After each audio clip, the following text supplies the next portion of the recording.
大浩国陈第5年3月初9，皇都朱雀街上，一队送亲队伍张扬过街，锣鼓震天，鞭炮开道。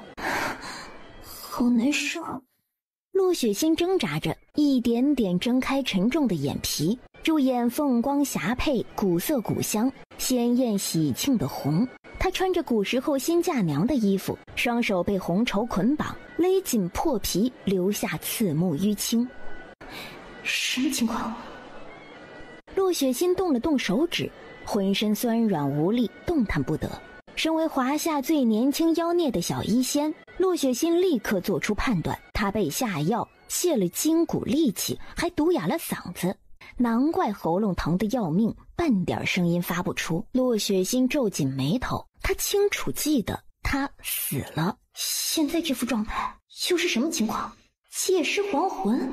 喜轿突然晃了晃，外面敲锣打鼓，鞭炮和议论的动静全部消失。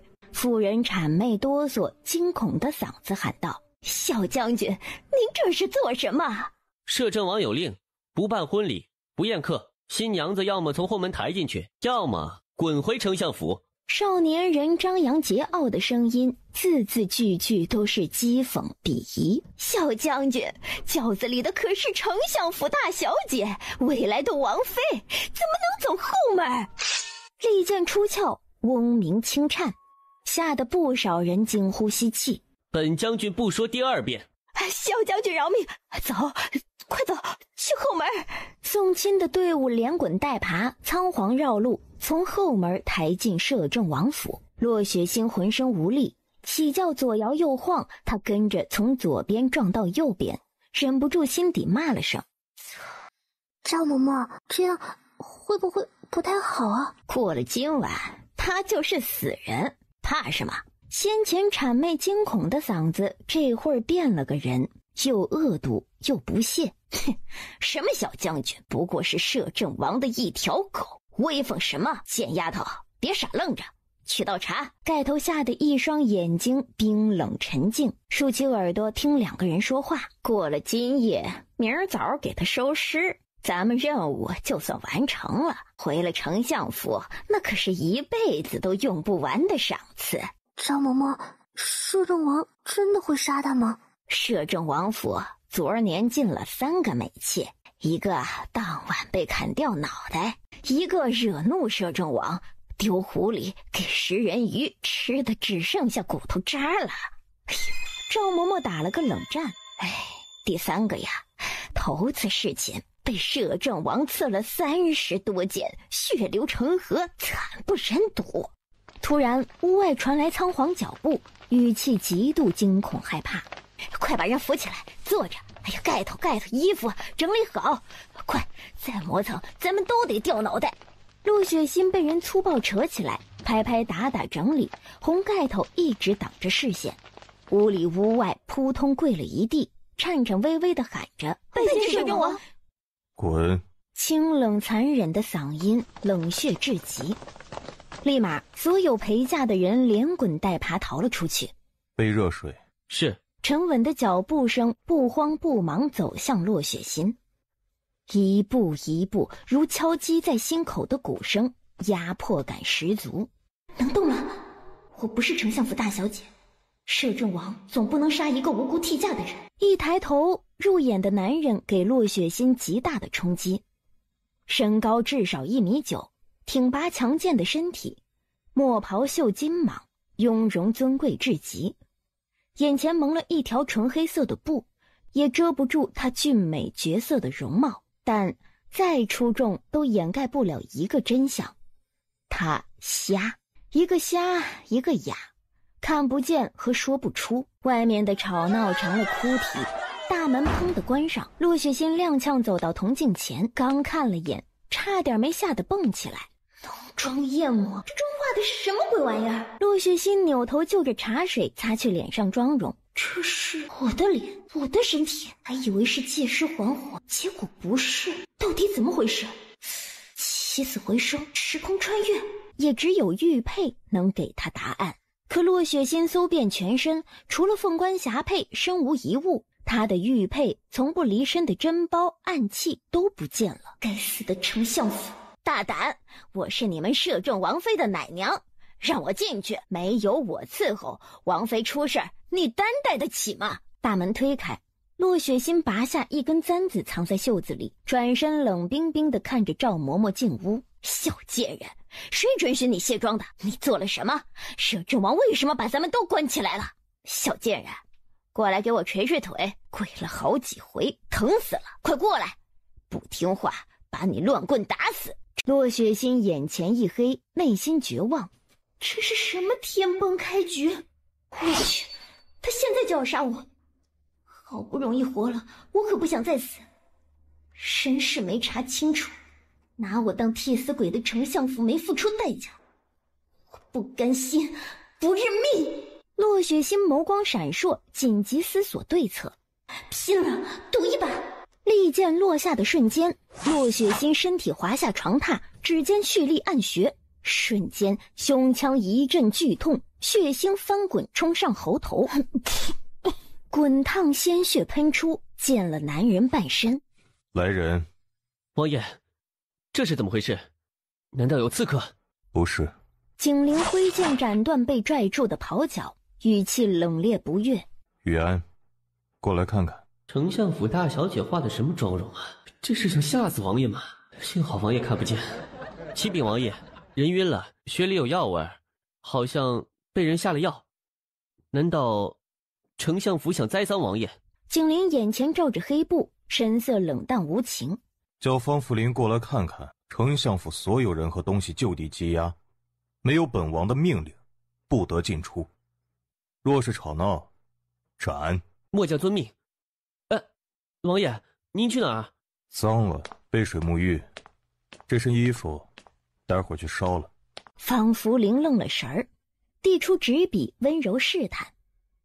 方福林以为洛雪欣会否认，会狡辩，唯独没想到洛雪欣会配合。我不是洛雪欣，丞相府偷我传家宝，下毒逼我替嫁。只要你们能帮我夺回传家宝，我愿作证指认，听从摄政王安排。我这些一点弯弯绕绕迂回都没有，圣上赐婚，替嫁是欺君之罪，他就不怕吗？洛雪欣看了方福林一眼，好似知道他想什么，继续提笔写道：我无辜受害，成了哑巴，摄政王不会为难我一个可怜的弱女子吧？姑娘放心，只要你是无辜的，王爷自会为你讨回公道。王爷明辨是非，只杀该杀之人。洛雪欣连连点头。不知姑娘姓甚名谁，哪里人士？握笔的手指左右磨蹭一秒，洛雪欣方才提笔写道：雪静，跟着乡野游医学医，居无定所。没想到还是个学医的。方某会如实禀告王爷，雪静姑娘好好休息，明日回门，还需你配合。洛雪欣再次点点头，表情乖巧温顺。哦，方某前日遗落了一个珍包，雪静姑娘可有看见？洛雪欣迷茫无辜地摇了摇头。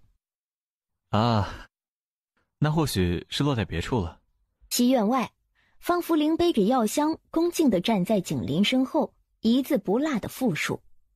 景林全程都听见了，唯独不知洛雪欣写了什么。你信啊？王爷，她一个弱女子，翻不了天。且再看看她明日的表现。出门不利，替死鬼没死，这下可怎么交差呀？洛雪欣眼底闪过冷色，弯腰半蹲在赵嬷嬷面前，伸手一握一捏，两条腿从膝盖脱臼，剧痛窜上脑子，惨叫刚到喉咙口，身上被点了2下。我问你答，我逆死，懂？赵嬷嬷眼珠子都快瞪出来了，活像是见了鬼一样。解药在夫人手里。我的东西呢？也在夫人手里。别杀我，求求你，让你替嫁是夫人和大小姐的主意。赵嬷嬷哆嗦着，两腿颤颤，染开一片黄，臭气扑鼻，竟是吓尿了。解药我可以自己配，但东西，尤其是玉佩，必须拿回来。眼下别无他法，他他只能继续当这个丞相府大小姐。这时屋外又传来脚步声，隐约听到有人喊：“方大夫请。”骆雪欣立马盯着赵嬷嬷：“想活听我的，赶紧喝。”骆雪欣表面胆怯温顺地接过药瓶，拔开塞子嗅了嗅，眼底掠过明了。他仰头一口喝了解药：“快说，敢有一个字骗了本夫人，割了你的舌头！”骆雪欣试了试，声音沙哑难听，说话还是疼。“小贱人，我没见到摄政王。”丞相夫人愣了愣，直勾勾瞪着骆雪欣追问：“当真？3天都没有见到摄政王，还发生了什么事？赵嬷嬷为什么没回来？”“没见到，我一直被关在西院，今天再出来，赵嬷嬷还被关着。”丞相夫人惊疑不定起来：“有一位叫方福林的大夫为我看过病。”丞相夫人惊吓后退，踉跄撞歪了椅子。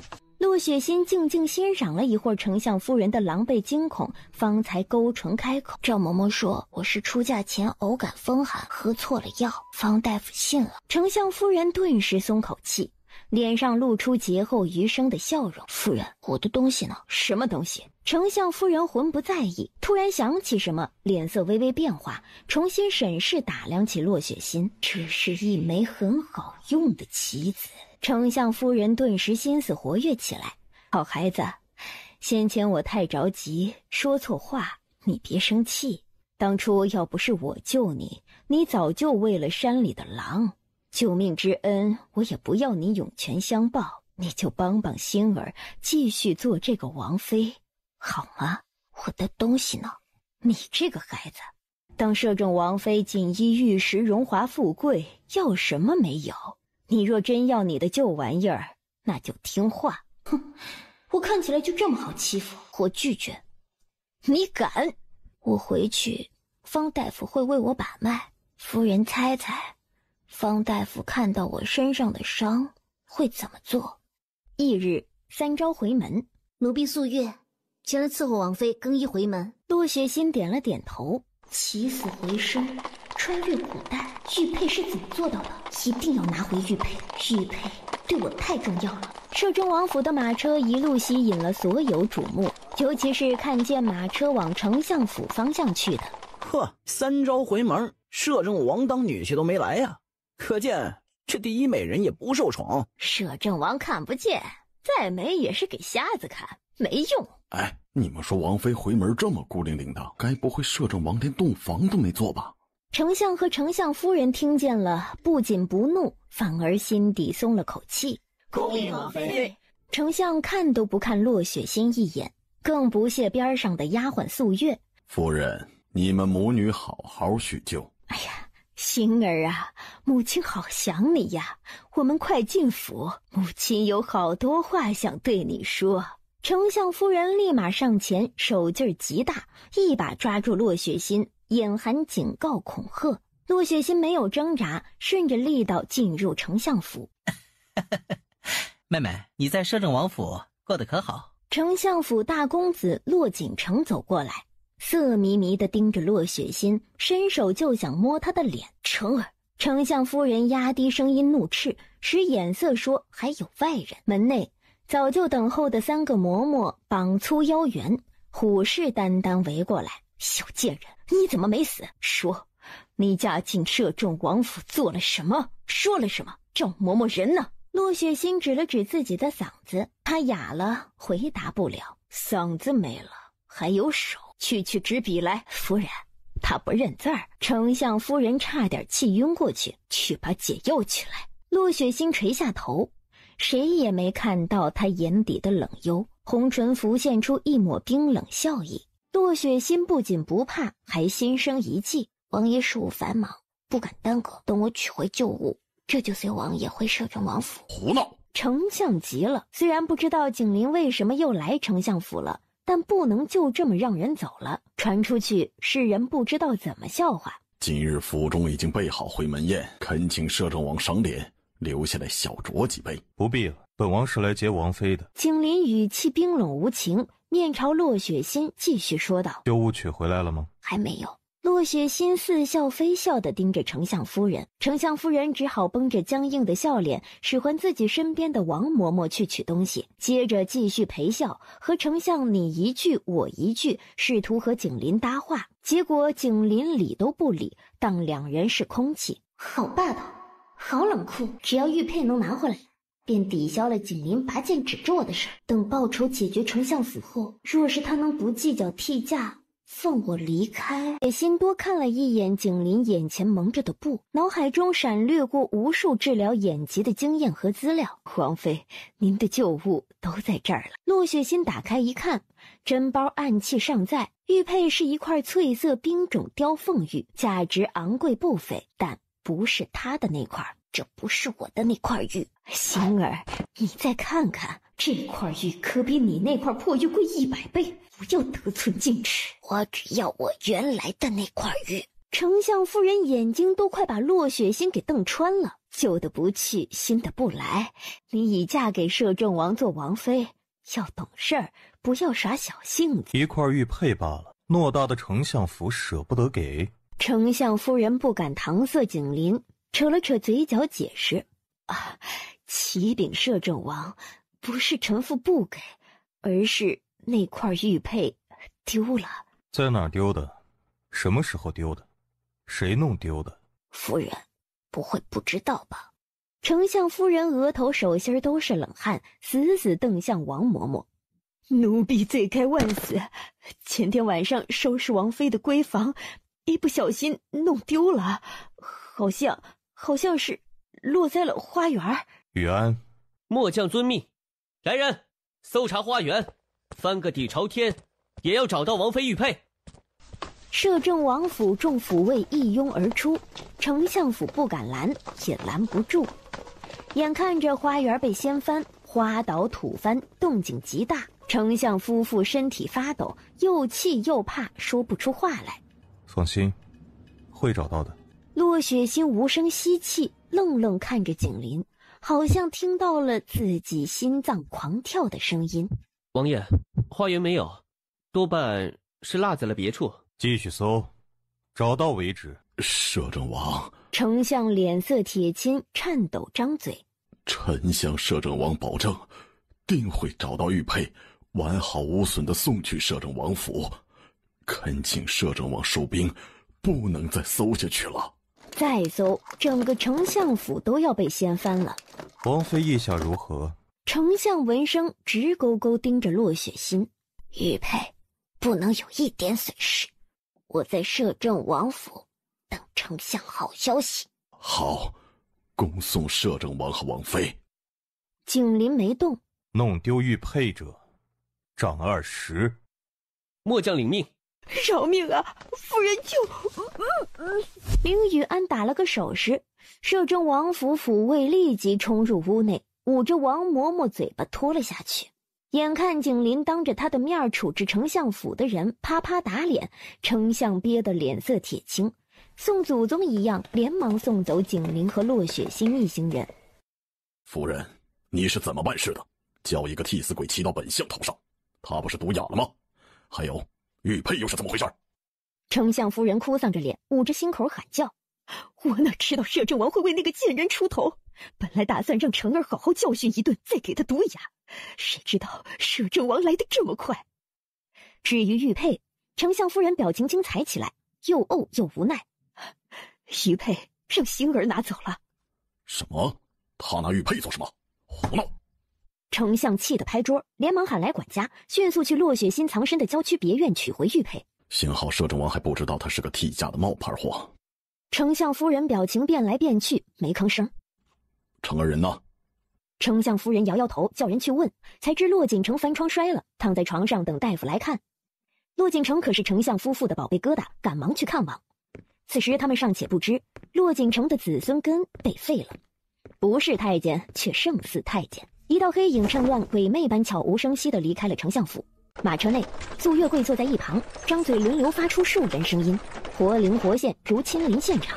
全因素月是个听力怪才，且上口技，这也是他被安排到骆雪欣身边的原因。文竹，去打断骆景成2条腿。遵命。黑衣男人文竹抱拳行礼，转身跳下马车，眨眼消失在人群里，不见了踪影。素月低头安静。谁让陆景生觊觎王妃，活该。素月，你对他什么印象？素月心中一凛，仔细斟酌后开口：模样极美，一双眼睛最为漂亮，冷静聪明，不畏权势，不像是王爷的敌人。前有方福林，后有素月，都在夸我。雪静。景林心底琢磨这个名字，直觉是个假名，糊弄人的。美貌，我已经想了，再美也不过是有鼻子有眼的人，是个人。但他也不得不认可，这位替嫁王妃的确聪明冷静，不怕丞相，也不怕他，还会利用他来打压丞相，索要玉佩。思索良久，景林开口：“让他过来。”是。离开丞相府时有2辆马车，走时景林和洛雪欣分开，各坐各的。洛雪欣本来挺满意的，但没想到林雨安挤了进来，就坐在他对面。哎，方哥说你叫雪静，你今年多大了？18。又一个比我大的。林雨安嘟嘟囔囔，撇了撇嘴，又问：“喂，你嗓子能好吗？你长这么好看，要是嗓子好不了，多可惜啊！光有银针不够，还得有药，得想办法弄到草药。方哥是神医的徒弟，回去让他给你看看，肯定能治好。谢谢。”马车突然停下，素月掀开帘子，笑意浅浅地说道：“王妃，王爷召见。”洛雪欣眸光闪了闪，淡定的点点头，跟着素月去了前面的一辆马车。不愧是摄政王，真有钱，好会享受啊！木了。坐。景林感官异常敏锐，总能精准捕捉到洛雪欣的方向，伸手推过来一杯泛着香甜气息的温水。蜂蜜水，是有意还是无意？这是他们第2次独处。第1次他拔剑，他苟住装死；第2次，他会说什么，做什么？洛雪欣拿捏不准景林要做什么。3月初6，丞相夫人从西佛寺归来，半道救下一名女子。3月初9，丞相府嫁女。洛雪欣心神一凛，听景林继续说：“你替丞相府大小姐洛雪欣嫁入摄政王府，欺君之罪。丞相府没那个胆子，他们是算准你活不过当夜，人入关，土一埋，世人只当洛雪欣被本王折磨致死，真正的洛雪欣从此自由安全，而你至死无人得知。”景林的话很冷，洛雪欣眼神同样冰冷，会一直陷入昏迷。醒来时已经上了洗脚，动不了，说不出，没得选择。景林点点头：“你吐血倒下去，是故意为之。”洛雪欣猛地盯着景林，明明眼睛蒙着布是个瞎子，洛雪欣却有种被看穿的感觉，一时说不出话。算计本王的人，无一善终，丞相府不会例外。至于你，我可以指认丞相府所作所为。用不着。景林轻描淡写的说完这句话，便不再开口。洛雪欣有点看不懂他，不需要我指认作证，就不处置我。这位大号国摄政王究竟想做什么？袖里指尖夹着的银针随着心情变化慢慢转动。忽的，洛雪欣注意到马车外渐渐安静下来，抬手扶开窗帘往外看，不知什么时候出了皇城。这是去哪儿？带你去个地方，看看风景。洛雪欣满心问号。1个多时辰后，马车停下，景林不动，洛雪欣也不好下马车。洛雪欣带着满头的问号，推开窗往外看了看，只见不远处山脚下有一座别院，华贵大气，不像寻常人家。下一秒，别院里冒起白烟，很快变成黑烟滚滚，烈火熊熊，隔着距离都能听见别院里慌乱救火的喊声。火是你们放的？有麒麟卫盯着，出不了人命。先吓一下丞相府，收点利息。洛雪欣笑得更开心，忍不住竖起大拇指，干得漂亮。完事才想起景林看不见，悻然收手，继续回头愉悦地欣赏远处的风景。洛雪欣没看见景林嘴角一瞬即逝的浅笑，这火是计算好的，没法救，只能眼睁睁看着烧光烧秃。人也的确没事儿，除了洛雪欣烧伤了半边胳膊，疼得哭爹喊娘。丞相夫妇刚为洛锦城焦头烂额，扭头就要为洛雪欣奔走，吓得肝胆俱裂。马车回城，雪静姑娘对大号国了解多少？很少，人都认不全。可知世家之乱？洛雪欣顿了顿，她听赵嬷嬷说过，这是陈第1年发生的大事，和大号国息息相关，也与景林有关，但起源却要再往前推一推。听闻了一些，王爷为什么问我这个？司马一族满门抄斩，柳氏放逐，宋氏安分守己，但世家传承300年，百足之虫死而不僵。本王需要一个可以打入世家的汉子。王爷说的不会是我吧？当今太后和丞相夫人皆出身宋氏，本王知道你是假的洛雪欣，但世人不知。本王不戳破，丞相府不敢背欺君之罪，权贵名门也不敢揭穿。景林的声音很好听，放慢了语气，恍惚叫人觉得有些温柔，有点刺激。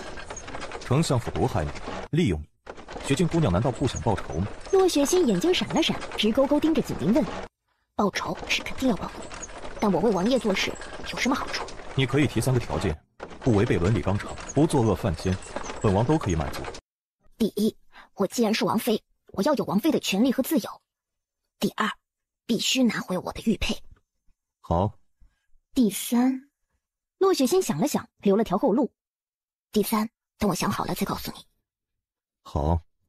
洛雪心笑容明晃晃的，伸出手说：“成交。”景林看不见，但能感知到他的动作，微微偏头表达困惑。洛雪心笑了笑，主动握住景林的手晃3晃，这是交易达成，合作愉快的意思。景林低下头，隔着蒙眼部，好似盯着2个人相握的手。景林语气沉沉冷冽：“你跟谁都这么握手？”“对啊，有什么问题吗？”“男女授受不亲。”洛雪心惊得瞪圆了眼睛，握个手都能授受不亲？后知后觉，这里是古代，男女大房规矩多得很。洛雪心撇了撇嘴，心底嘲了声：“古板。”明面上顺着景林：“以后注意。”既是王妃，一言一行要注意形象，苏月会教你。哦。听出洛雪心的不悦，景林皱了皱眉头，继续说道：“有什么需求，吩咐苏月去办。你是王府的第2个主子，应有的权益都会有。”洛雪心露出笑容，语气真诚了2分：“好的。”马车回到摄政王府，景林先下车，领着林雨安一边走进王府，一边吩咐着什么。素月微笑恭候：“王妃请。”一去一回，去的时候被监视看管，回来的时候自由解放，谁也想不到回趟门能发生这么多事儿。洛雪心适应良好，她从必死局里脱身，和景林合作，前景局势一片向好。洛雪心特地让素月领路，在摄政王府里转转。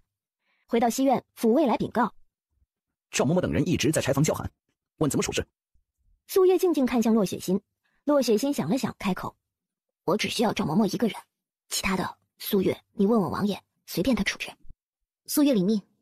对了，素月，西院这么多间屋子，我都可以做主安排吧？素月点点头。洛雪心眼睛亮了亮，立马伸手点出2间屋子：“我要把它们改成草药房，各种草药能搜罗到的都来一份，还有工具，等会儿我给你写一张清单。”素月迟疑了2秒，方才开口：“王妃，您说的这些东西，方大夫的小西楼都有。小西楼不逊色宫中御医馆，王府已有一座小西楼，您是王妃都可以取用，不必再建一间草药房。”洛雪心想起方福林，立马追问：“小西楼在哪？”“从这儿走，1炷香路程。”素月带路。洛雪心迫不及待：“公鸭嗓又痛又难听，其他的都放一放，先配药治治嗓子。”刚进院，先看见院中晾晒的10几个药筐架子。洛雪心走到近前，打量着一筐，每一个药筐里都装着不同的草药，种种品质上乘，不见瑕疵次品。洛雪心看得津津有味，忽然听素月恭敬唤了声：“方大夫。”洛雪心这才抬头，对上方福林诧异的眼神：“王妃这是？”“我来取草药。王爷有令，今后王妃便是王府的第2个主子。”素月接着开口，解了方福林的困惑，也宣告了洛雪心的权利。方福林掩去眼底诧异，点了点头：“王妃请便。”洛雪心不需旁人帮忙，自己走过去，挨个抓药、称重、打包，动作流畅熟稔。方福林静静瞧着，眼神略有深意：“这是治嗓子的，他有几分本事？今后同在摄政王府，有的是时间机会探讨。”洛雪心不只拿了治嗓子的，还挑了其他草药。方福林全程安静旁观，等他拿完了才问：“王妃需要方某煎好送到西院吗？”“谢谢，不用。”拿完药，洛雪心返回西院。方福林悄无声息换了身衣裳，前往东院，随即走进书房。方福林先行礼，然后说了洛雪心取药的事。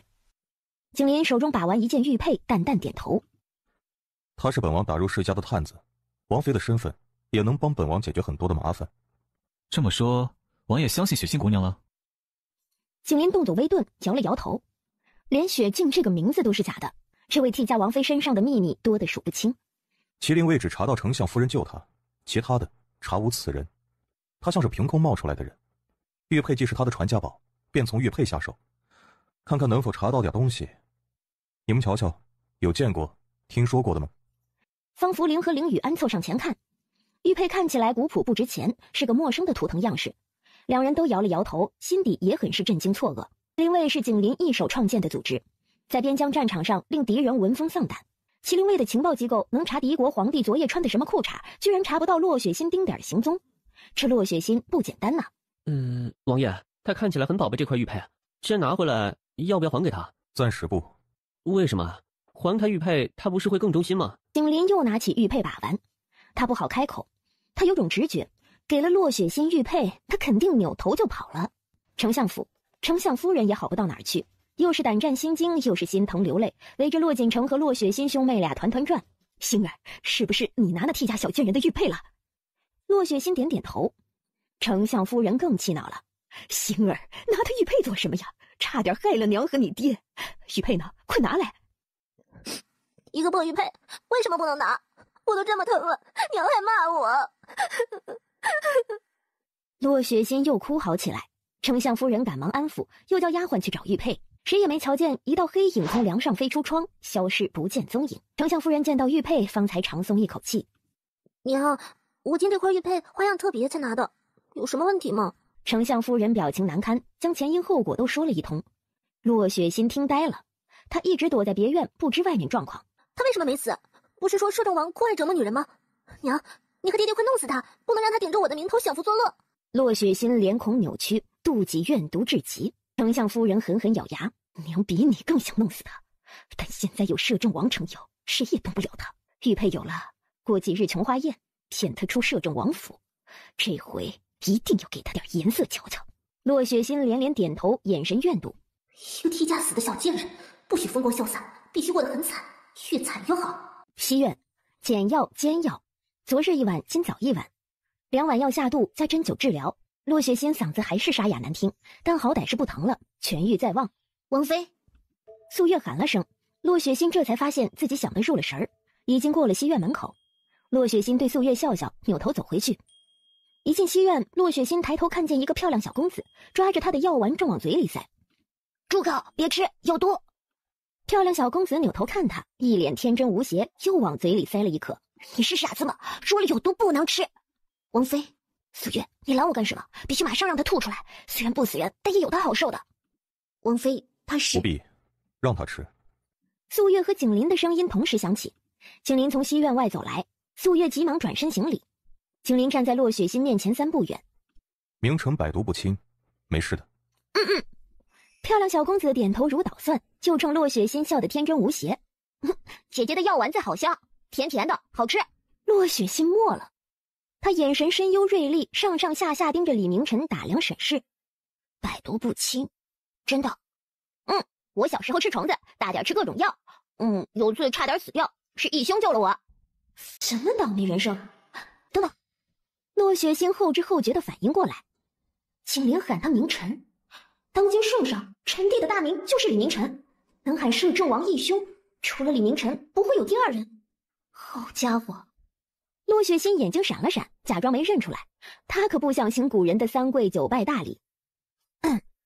就算百毒不侵，也不能乱吃。你来西院做什么？我来瞧瞧义兄的新媳妇儿。李明晨歪着脑袋，好奇困惑地看着洛雪欣。姐姐好漂亮，但怎么跟我印象里长得不一样？面对李明晨的困惑，洛雪欣下意识冲景林使眼色，可惜瞎子看不见。洛雪欣只能轻轻咳嗽了一声提醒。景林不动声色，从容淡定地问李明晨：“哪里不一样？”这个姐姐更漂亮，眼角有泪痣，我可以摸摸吗？李明晨说着，不等洛雪欣回答，直接踮起脚尖伸手要摸，结果半道被景林提着衣领子转到了他面前。景林声音冷沉金贵：“不可以，男女授受不亲。”义兄吃醋了。胡言乱语。景林松开他，又抬手拍了拍李明晨的脑袋：“私下出宫，不许再有下次，自己回宫处理奏章。”哎呀，我的肚子好痛，走不动道了。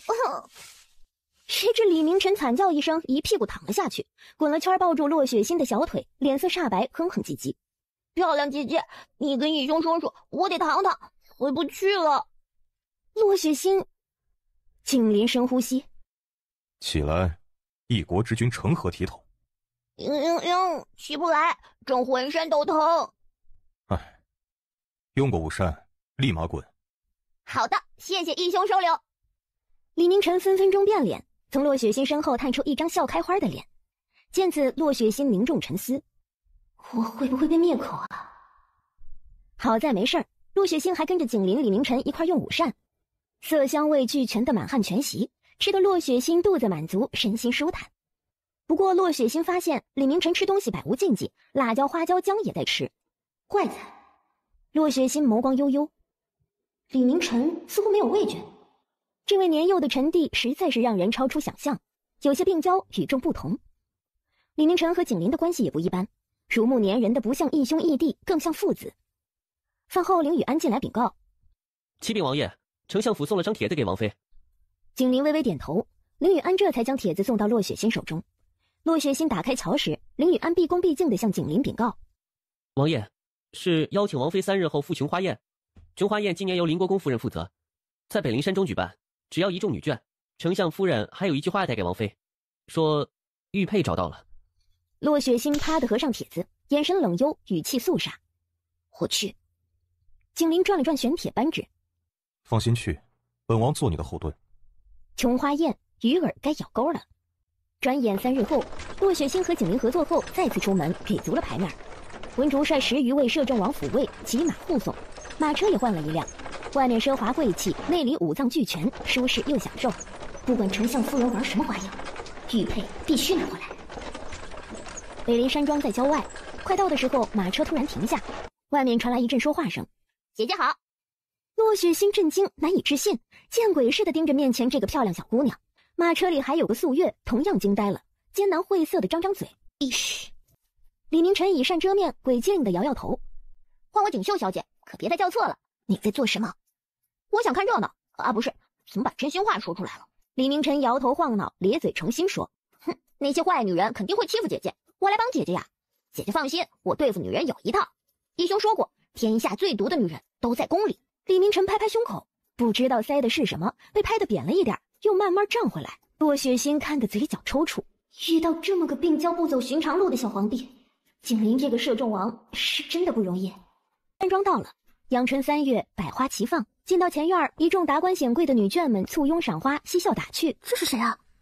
顿时安静下来，女眷们好奇地瞧着洛雪心，神色困惑。丞相夫人心底咬着牙，脸上端着激动的笑容，主动迎上前：心儿，你可算来了，娘等你许久。洛雪心，洛雪心。人群里顿时一阵低声哗然。许久不见雪心，出落的是越发漂亮了。又一名衣着华贵端庄、姿态优雅的妇人随后走来，笑盈盈地看着洛雪心。丞相夫人冲洛雪心使了个眼色：心儿还不见过林国公夫人。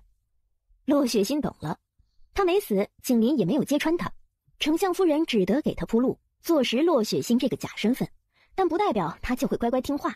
国公夫人年纪大了，便不用行礼。林国公夫人身体一僵，黑了脸。丞相夫人震惊地瞪大眼，死死地瞪着洛雪心：你怎么敢？林国公同一品，我姐姐是摄政王妃，正一品，你们不会不懂规矩吧？百合花灵扇下，露出李明晨一双桃花眼，语气明晃晃的鄙夷。人群议论纷纷，林国公夫人脸色愈发难看。看在宋家和丞相份上，我帮丞相夫人一把，已是仁至义尽。一个冒牌货，怎么敢让我行礼？真当自己是摄政王妃了？林国公夫人先瞪了丞相夫人一眼，再瞪着洛雪心和李明晨，语气生硬不善地转移话题：这位小姑娘是赴宴皆名门闺秀，她是谁？心儿，你怎能随意让人叫你姐姐？琼花宴不是什么阿猫阿狗都能参加的。洛雪心看乐了，要不是病娇小皇帝穿了女装，真想让小皇帝露脸给他们看看，定下的魂飞魄散。脸嘛是不能轻易露的，不过洛雪心和李明晨对视一眼，嫣然一笑，语气愉悦：她呀是王爷的妹妹，姓景名秀。摄政王是我哥哥。没听说过摄政王还有什么妹妹？林国公夫人脸色大变，声音有点抖。丞相夫人更惊恐，连连瞪洛雪心：心儿，你开玩笑的吧？没有哦。李明晨眼珠子一转，往洛雪心身上靠了靠，嗓子娇滴滴地说道：哥哥天天公务繁忙，不像我只会疼姐姐，我要保护姐姐。今儿谁欺负我姐姐，回去一定向哥哥告状。哼，你们都不向姐姐行礼，是不是欺负姐姐？林国公夫人心底惊慌，顾不得其他，急忙低头行礼：臣妇拜见摄政王妃。见林国公夫人都行礼了，众女眷也连忙行礼：拜见摄政王妃。李明晨还瞪着丞相夫人，丞相夫人脸色坚硬难堪，只得跟着向洛雪欣行礼，硬生生矮了一个头。不用多礼，大家都起来吧。洛雪欣嗓音沙哑含笑，偏过头冲李明晨眨了眨眼。干得漂亮！李明晨笑得眼睛都弯弯的，要是有尾巴，肯定摇成了拨浪鼓。经这一趟，在场的不管是谁都不敢再质疑洛雪欣的身份，管他像不像是不是。丞相夫人这个当娘的，还有邻国公夫人都行礼了。摄政王不仅认可，还派了妹妹保护，谁敢质疑，嫌命太长嘛。也因此举，琼花宴的气氛一时僵硬尴尬，谁也不敢大声说话。还是洛雪欣主动打破，冷冷笑看着丞相夫人：“本王妃想和夫人单独聊聊。”“好，王妃这边请。锦绣，你自己赏花玩玩好吗？”“有什么悄悄话是我不能听的吗？”“锦绣，拜托了，我很快就回来。”洛雪欣的声音还是沙哑不好听，但她一双眼睛漂亮温柔，像是暖春的阳光，暖得李明晨情不自禁地点了点头。短短几日，摄政王没杀你，还派人保护你，想必你床上功夫定是很厉害。不如丞相夫人你。丞相夫人涨红了脸，脸孔扭曲，瞪着骂了句：“不知羞耻！”洛雪欣当即翻了个白眼，没空浪费时间，她冷冷问道：“我的玉佩呢？”“想要玉佩，你乖乖把这个药丸吃了，就给你。”丞相夫人从袖子里取出个盒子，打开，里面放了一颗褐色药丸，一股刺鼻的味道。洛雪欣眼神冷暗：“这是什么？”“保证你乖乖听话，不会背叛的药。”丞相夫人死死瞪着洛雪欣：“你白占了星儿的身份，当上摄政王妃，怎能不付出代价？捅出去欺君之罪诛九族都得死，不如乖乖听话，为我们办事儿。这样你可以拿回玉佩，继续享受摄政王妃的荣华富贵。我们也会庇护你，不让摄政王察觉你是个冒牌货。”洛雪欣闻言，心底动了杀意，但想起出府前景林对他说的话，他冷着脸接过药丸：“给我玉佩，我就吃。”丞相夫人一脸狐疑，洛雪欣笑意冷冷，讥讽：“你外面那么多人守着，我就一个人，还怕我跑了？”“哼，不要玩花样。”丞相夫人取出玉佩，洛雪欣急切拿过玉佩，玉质古朴，图腾别致特殊。她摸了摸，一模一样的手感，又看玉内部有一道细微的裂缝，像是被磕裂的，是她的玉佩没有错。可不知为什么，到手后却觉得有些奇怪，一点激动的心情都没有。快吃，外面都是本夫人的人，摄政王的妹妹也救不了你。洛雪欣冷冷看着丞相夫人，目光对视，丞相夫人惊得背后出了冷汗，好冷，好可怕的眼神。接着看洛雪欣收起玉佩，乖乖拿起药丸放入口中，喉咙吞咽。丞相夫人恍惚回神，松了口气。从今日起，摄政王府一举一动都要禀告，每逢初3、15，北环街罗记糕点铺子来见本夫人。乖乖听话，每逢15，本夫人会给你一次解药。不听话，毒药发作起来，钻心剜骨，求生不得，求死不能。连续发作3次，大罗神仙也救不了你。想到洛雪欣吃了毒药受他控制，丞相夫人越发有底气，也越发凶神恶煞，威胁恐吓。好好记住了，摄政王对叛徒探子心狠手辣，落在他手里死无全尸。听我们的，你才能活命，放赵嬷嬷自由出府。今后有特殊任务，本夫人会让赵嬷嬷通知你，记住了吗？丞相夫人又瞪了一眼，别忘了你是丞相府的大小姐，出门在外不要丢人现眼，坏了星儿的名声。训斥完，丞相夫人转身要走，洛雪欣伸出脚，哎呀！丞相夫人即将摔下去时，洛雪欣又一手拉住她，一手飞快在她腰后抹了无色无味的药膏。慢走，我要出宫，便不和你一起回去了。丞相夫人咬牙切齿，怨毒憎恨地瞪了洛雪欣好几眼，才不甘心地带着人离开。哼，洛雪欣吃了毒药，以后有的是机会折磨她。丞相夫人不知，在她走远看不见后，洛雪欣抬手，掌心里赫然是刚刚吃的毒药。她没吃，假动作骗丞相夫人罢了。收了毒药，又看了看玉佩，心底古怪的感觉还在，但一时半会儿又说不清楚哪有问题。怪在眸光闪闪，想起李明晨还在前面等他，洛雪欣只得暂时放下，回去慢慢研究。若有问题，丞相夫人跑得了和尚，跑不了庙。锦绣，我回来了。姐姐！李明晨转身抬头，眼睛亮晶晶，围着洛雪欣转了一圈。姐姐没事吧？有人欺负姐姐，一定要告诉我，我为姐姐做主。谢谢锦绣，我没事。丞相夫人和林国公夫人窃窃私语交谈后，林国公夫人起身唤来所有女眷说道：琼花宴少不了曲水流觞，曲水流觞已经备好，诸位小姐们请入座。下一秒，林国公夫人笑容和蔼看着洛雪欣。久闻王妃出闺阁前是玩曲水流觞的高手，还请王妃赏脸。洛雪欣心下疑惑，素月及时上前低声解释：曲水流觞玩法近似于击鼓传花，选中者需吟诗作对，抚琴作画，表演一场才艺。姐姐会吗？我堂堂华夏小医仙，救死扶伤无数，赌鼓也玩得溜，吹笛玉蛇蝎，提笔画百草。还能画画裸男学位图，这算才艺吗？不过明摆着林国公夫人没安好心，想报复，让我出丑丢人。洛雪欣眯眼看了看丞相夫人身边飞来的2只蜜蜂，算算时间，勾唇点头。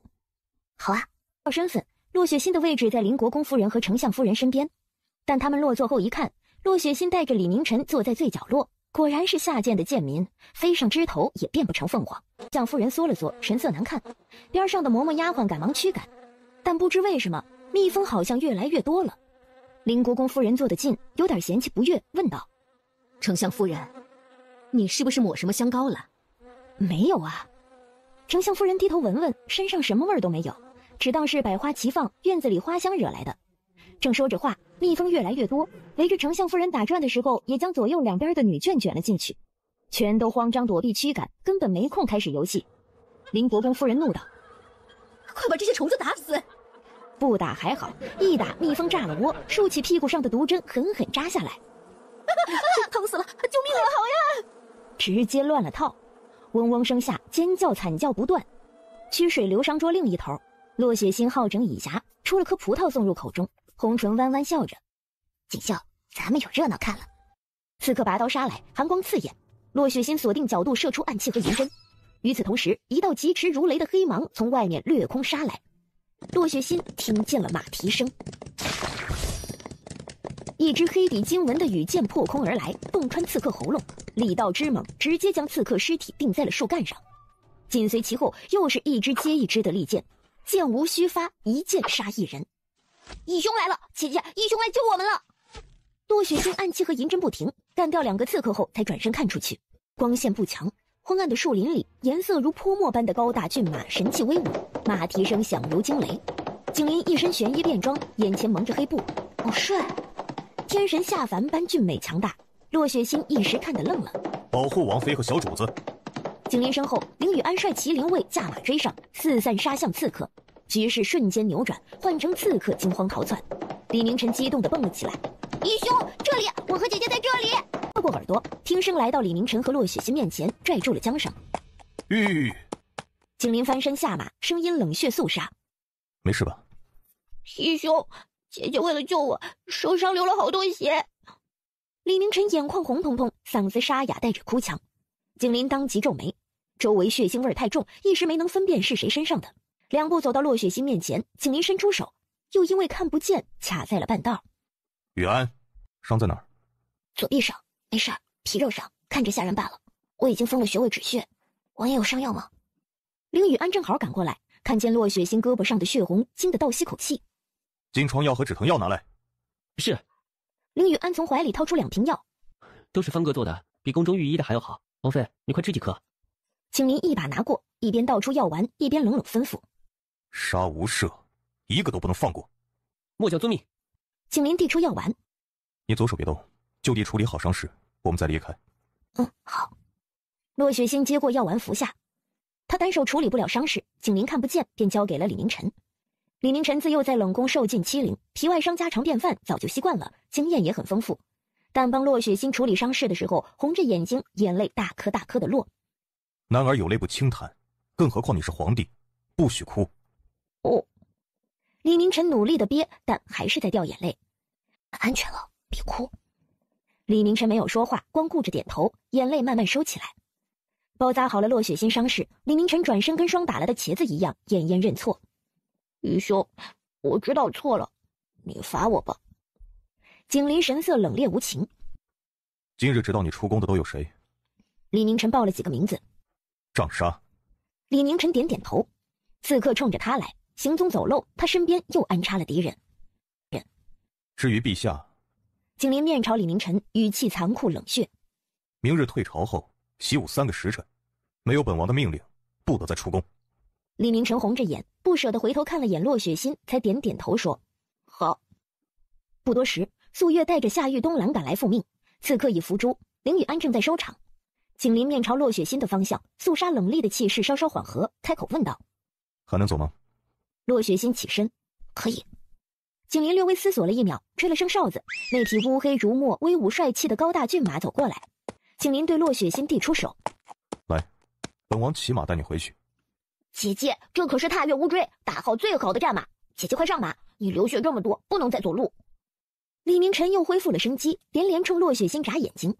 景林突然走过来，二话不说，伸手握着洛雪欣的腰，轻松的跟抱个娃一样，直接抱上了马背。洛雪欣晃了一下神儿，景林已翻身上马，将她禁锢在了怀里。马鞍就那么点地方，紧密接触，温度灼热，感觉跟坐在景林怀里没有区别。呼吸间的热气洒在耳畔，洛雪欣不自在的身体微微前倾，挪了挪。别乱动。景林伸手一揽，又把洛雪欣按回去。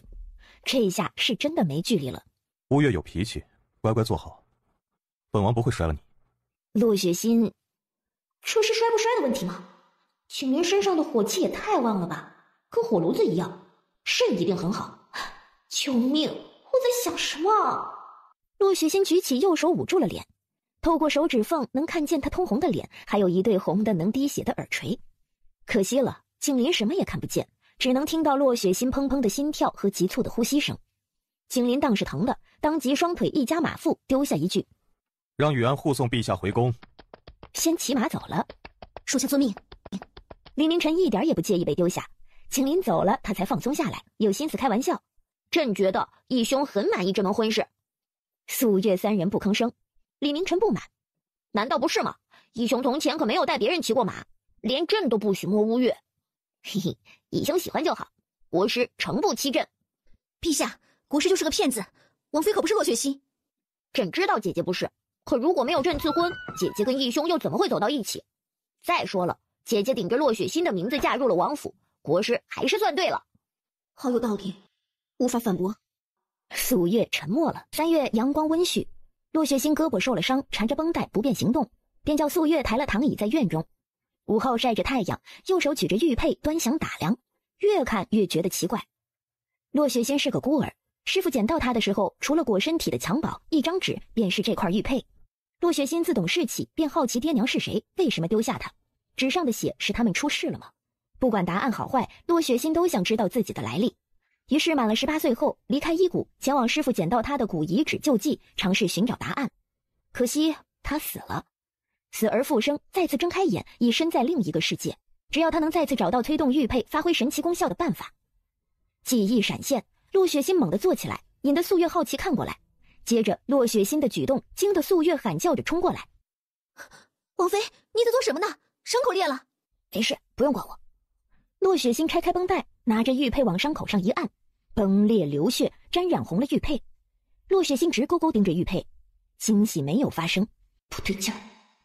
洛雪欣咬咬牙，扬手将玉佩重重扔在地上，玉佩碎裂，玉片碎渣四溅。景林步伐微顿，侧耳听动静，困惑开口：“这是砸了什么？”“王爷，王妃把玉佩砸了，伤口也裂了。”素月着急不行，连连劝洛雪欣：“王妃，您别动了，素月为你重新包扎。”“你这是做什么？”“玉佩是假的，丞相夫人骗了我。”玉佩对洛雪欣太过重要，我的玉佩从来摔不碎，难怪我总觉得古怪，感情是假的，拿来糊弄骗我的。景林身体僵住，洛雪欣怒火上头，并未察觉到这点异常。我现在就去找丞相夫人。素月拦不住洛雪欣，两人擦肩而过时，景林突然出手：“王爷做什么？”“你的玉佩在本王的手中。”洛雪欣满心问号：“你别冲动，乖乖坐下，让素月给你包扎伤口，本王便把玉佩给你。”洛雪欣愤怒激动的心情也平复了几分，眨了眨眼，她狐疑地看着景林的脸：“王爷说真的？”“好吧，我听你的。”洛雪欣答应了，景林这才松开手。洛雪欣一直盯着景林，黛眉紧蹙，眼底闪烁着悠悠冷光。“好了，王妃，您别再折腾伤口，这样下去不仅好不了，伤势还会变严重呢。素月叮嘱着，语气有些懊恼和心疼。谢谢，王爷，我的玉佩呢？景林沉默地从怀里取出玉佩，他翻来覆去的打量审视，入手便有温暖的感觉。这下对了，是我的玉佩，没错。洛雪心喜不自胜，捂着玉佩贴在心口，沉沉吐出一口火气。我的玉佩怎会在王爷手中？一瞬间，景林心中闪过2个念头：坦白还是欺骗？景林和洛雪心相处并不多，认识的时间也很短，但他莫名的懂洛雪心的脾气性格。她不是娇气好弄的闺阁小姐。景林斟酌言语：本王派人查了洛雪心身边，提前找到玉佩，为了不打草惊蛇，命人做了块假的送回去。恰逢丞相夫人邀你赴宴，本王此刻过来，便是给你送玉佩的。说完，他安静地等了一会儿，但迟迟没有回应，让他心底莫名焦灼。景林皱了下眉头：雪静，你在想什么？知道雪静是假名字，但无奈景林只知道这个名字，心底多了2分躁意。谢谢王爷将玉佩送回来，王爷的恩情雪静不会忘。我累了，想休息，王爷慢走，不送。洛雪心的声音听着很平静，难辨喜怒。景林动了动手指，转动着玄铁扳指，点了点头，说了声好，走得很利落。离开西院后，景林才慢下步伐，神色间浮现沉闷之色。他的情绪起伏不该如此之大。他的王妃名字是假的，身份来历一概不知，太在意不是什么好事儿。但转念又一想，景林觉得洛雪心优秀出色，当属下怠慢了。或许是朋友，关心在意朋友，理所应当。这么一想，景林心情平复下来，开口唤出文竹，去给丞相府和邻国公府找点麻烦。西院这边要什么给什么。景林走后，洛雪心又躺回摇椅，右手掌心紧紧握着玉佩。素月瞧着不对劲儿，轻声说了句：王妃，王爷向来对自己人格外好。我知道。他不生气，只是给景林治眼睛的计划要往后推一推。景林藏了几天就推几天。3月18，洛雪心命赵嬷嬷回丞相府探探丞相夫人的伤势和丞相府动静。赵嬷嬷走后，洛雪心也带上素月、夏玉和东兰出了摄政王府。这是王府对外的药铺，专门收集网罗草药和药材，其中珍品会定期送往小西楼。这间药铺收益微薄，不过王妃会医术，寻常想要什么没有的草药，可以吩咐铺子的小厮外出收集。洛雪心非常惊喜，药铺送的太对她胃口了。洛雪心不由期待好奇：素月，另外2间铺子是什么？王妃，请随素月来。第2间铺子在斜对门，是一间成衣铺子。景林有命令，今年的收成全进洛雪心的腰包。我操！3个月纯利润11万白银，这是真的吗？是的，王爷的私产是断断没有人敢弄去作假的。王妃有所不知，这间成衣铺子开店有10年，下至百姓，上至达官显贵，名气口碑都是数1数2的。可以做百姓穿的布衣麻衣，也可以做显贵们要的锦衣华服，艳冠群芳，生意火爆，赚钱自然不用说。洛雪心算了算，如果1年都是这样的收成，这可是古代，真金白银，购买力毋庸置疑。洛雪心突然有一点犹豫，如果我不走，是不是可以一直赚下去？景林这个老板真是神仙呢！看着账本上的银子，洛雪心情不自禁笑出声。见他开心的笑出来，素月悄悄松口气，浅笑询问：王妃，您要不要挑一些布料做一些新衣裳？春时宴会众多，正是制新衣的时候。好啊！素月立马叫来掌柜和铺子里最能工巧手的绣娘，为洛雪心量了尺寸，又挑了布料。第3间铺子在南街较为幽静的角落，洛雪心坐在1层的雅间里，翻开今年的账本，陷入了久久的沉默。这不是小有资产，是原地暴富，富的流油。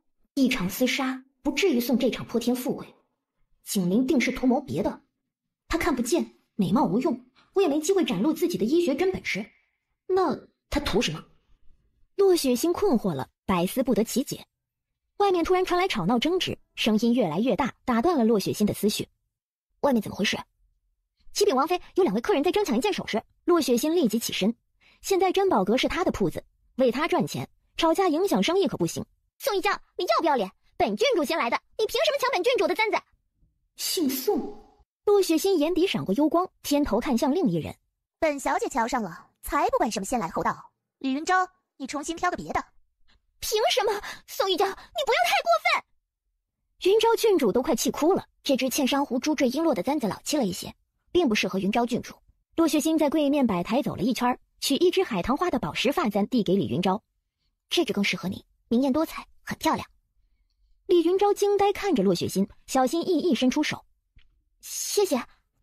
这只发簪本小姐也看上了，拿来。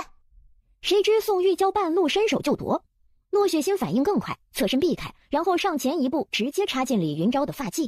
你是谁家的？敢和本小姐作对？信不信回去你家老小全都得来本小姐门前磕头赔罪？放肆！王妃面前岂容你嚣张？宋玉娇，你好大的胆子，眼里还有没有王法？宋玉娇先是一愣，盯着洛雪欣上上下下审视一番，这一身华贵美丽的让宋玉娇妒忌。更让宋玉娇嫉妒的是洛雪欣那张脸，狐狸精！宋玉娇心底骂了声，然后趾高气昂，语气轻蔑嘲笑：哼，什么王妃，本小姐从未见过。宫中太后是本小姐的姑母，小小贱婢也想吓唬本小姐，本小姐打烂你的嘴！他扬手狠狠打向素月的脸，半道被洛雪欣抓住了手腕。你敢？放手！宋玉娇挣脱不开，气急了，扬起另一只手，愤怒蛮横地打向洛雪欣。李云昭吓得花容失色，王叔小心！结果洛雪欣只是动了动手指头，宋玉娇立马惨叫：疼，好疼！竟然会放开本小姐！洛雪欣冷冷看着他，再次加重扣着穴位的力道。疼！松手！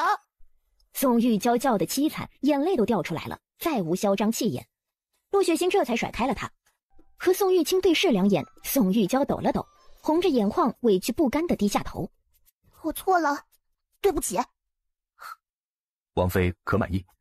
洛雪欣和宋玉清对视上，不得不说宋玉清提相气质极好，又美又雅。可惜洛雪欣不吃他这款，更喜欢天仙摄政王。宋小姐口口声声要抄家灭门，这么大的事，丞相和王爷那边，本王妃很难摆平。宋玉清嘴角的笑意淡了，宋玉娇不服的嘟囔：她才不是洛雪欣。然后又被宋玉清看了眼，忍不住抖了抖，彻底闭嘴了。宋玉清再次挂起歉意的笑容：丞相那边宋某会亲自登门道歉解释，摄政王那边还请王妃保密。不如这样，今日王妃在珍宝阁挑选的首饰由宋某买的，如何？掌柜的，你这里最贵的首饰是哪件？回王妃的话，珍宝阁目前最贵的首饰乃是一对极品祖母绿玉镯，售价199900两白银。洛雪欣点点头，然后微笑着看宋玉清。宋玉清深呼吸，闭了闭眼。只要王妃喜欢，宋某买。宋某身上没有那么多银票，这块玉佩作为凭证，有劳掌柜去宋府取。好，宋大人客气啊，本掌柜待会儿亲自跑一趟。王妃可满意啊？洛雪欣一脸勉勉强强点点头。宋玉清行礼：宋某告退。转过身，宋玉清揪着宋玉娇出了珍宝阁，很快消失不见人影。洛雪欣这才露出愉悦的笑容：王妃可要将祖母绿玉镯送到王府啊？不用，摆在这儿继续卖，银票给我送过来。洛雪欣都快乐开花了。感谢宋家的馈赠，白嫖199900两。回过头，洛雪欣看到李云昭震惊不理解的脸，勾了勾红唇解释：珍宝阁现在是我的铺子。瞬间李云昭全明白了，当即看洛雪欣的眼神有多少震惊，就有多少崇拜。我今儿心情好，海棠花宝石发钗给你打个7折。谢谢。李云昭的丫鬟买了东西找回来，两人就此告别，看着李云昭的身影远去，红唇弯了弯。这位云昭郡主人不错。陆月接过话头：皇家里能留下来的都是干净没问题的。潜台词可疑的早就被解决了。走吧，去尝尝素月你说的月宴楼美酒佳肴。宋玉清坐在窗边，嗓音温润冷淡，徐徐道出丞相府替嫁一事。原来是个替嫁贱婢，气死本小姐了！他怎么敢跟本小姐作对？丞相夫人难道没有跟他讲本小姐是什么身份？丞相夫妇到了宋府也不过是个奴才，他还敲诈了三哥你19万两银子，岂有此理！三哥，他吃了15断肠，头1个月不给他解药，狠狠折磨他，让他知道谁才是他的主子。怎么样？宋玉清瞥了他一眼，似笑非笑：是为我出气，还是自己想报复？宋玉娇表情僵住。虽然是个替嫁的替死鬼，但能在摄政王府活下来，不止运气，还要有本事。他很聪明，胆子大，丞相夫人找到了一枚不错的妻子，值得嘉奖。宋玉娇惊呆了，红着眼眶跺脚：三哥，你怎么还夸那个贱人？她比洛雪心更适合嫁入摄政王府，也比你更有脑子。云昭郡主再怎么也是皇家遗孤，陛下的亲侄女儿，她这个替嫁王妃利用得当，会是宋氏打败摄政王最有力的棋子。管管你的脾气，回去老老实实关禁闭，抄写女诫。宋玉娇气焰全无，脸色苍白惊惧，乖乖点头。为兄今日约了人，你先回去。宋玉娇欠身行礼，走时两腿都是软的，活像是被吓跑的。唉，如此绝色娇艳的佳人，可惜了，嫁给了瞎子。花再艳也无人赏呢。宋兄，你这是夸谁？身后有人推门进来，语气惊讶古怪地问道。宋玉清转过身看向来人，微微一笑解释：摄政王妃。宋兄，你不会喜欢洛雪心吧？她也配。妃也是个有趣又大胆，敢敲诈威胁我的女人。不一会儿，洛雪心点的美味佳肴全送上来，还有一壶梅子酒。都过来一起吃。王妃不可，我等是奴婢，怎能与主子同坐同食？洛雪心没说什么大道理，单手撑着下巴，笑语盈盈。我是主子，你们是不是该听我的？让你们做便做，这么多菜我一个人可吃不了。夏玉和东兰齐齐看向素月，素月点点头，谢王妃。三人行礼道谢后才坐下来。素月，王爷的眼睛被毒瞎已经有2年了吧？素月先是一愣，随即点点头。方大夫是神医徒弟，还有宫中御医，都拿王爷的眼睛没办法。素月还是点头。那你可知王爷的眼睛被毒瞎后都有什么症状？素月只知白日无事，入夜后刺痛作痒，王爷的脾气也会暴躁，因而入夜后王府上下无事都不得靠近东院。素月说到这里，看洛雪心神色淡淡，似乎并未上心的样子。素月不禁多说了一句：有位美妾自恃美貌，私下闯入东院侍寝，触怒王爷，当场诛杀。就是那个被刺了30多箭的。素月欲言又止，憋不住解释：王妃，谣言不可信，也没30多箭，就7、8箭吧。王爷就1箭，是他自个儿逃出去，又喊又叫，麒麟卫把他当成了刺客，才有此下场。原来如此，放心，我是绝对不会去东院的。素月噎住，我也不是这个意思，白天还是能去的。咋了？吃饱饭困，还是回王府睡？洛雪心伸了个懒腰，语气戏谑期待。希望一觉醒来，掌柜的已经把银票送来了。小姐你怎么？小姐别吓梅儿！洛雪心正好走到门前，不看也看见了。小姐坚持住，青菊姐姐去找大公子了。洛雪心瞧了眼，找什么大公子？该找大夫。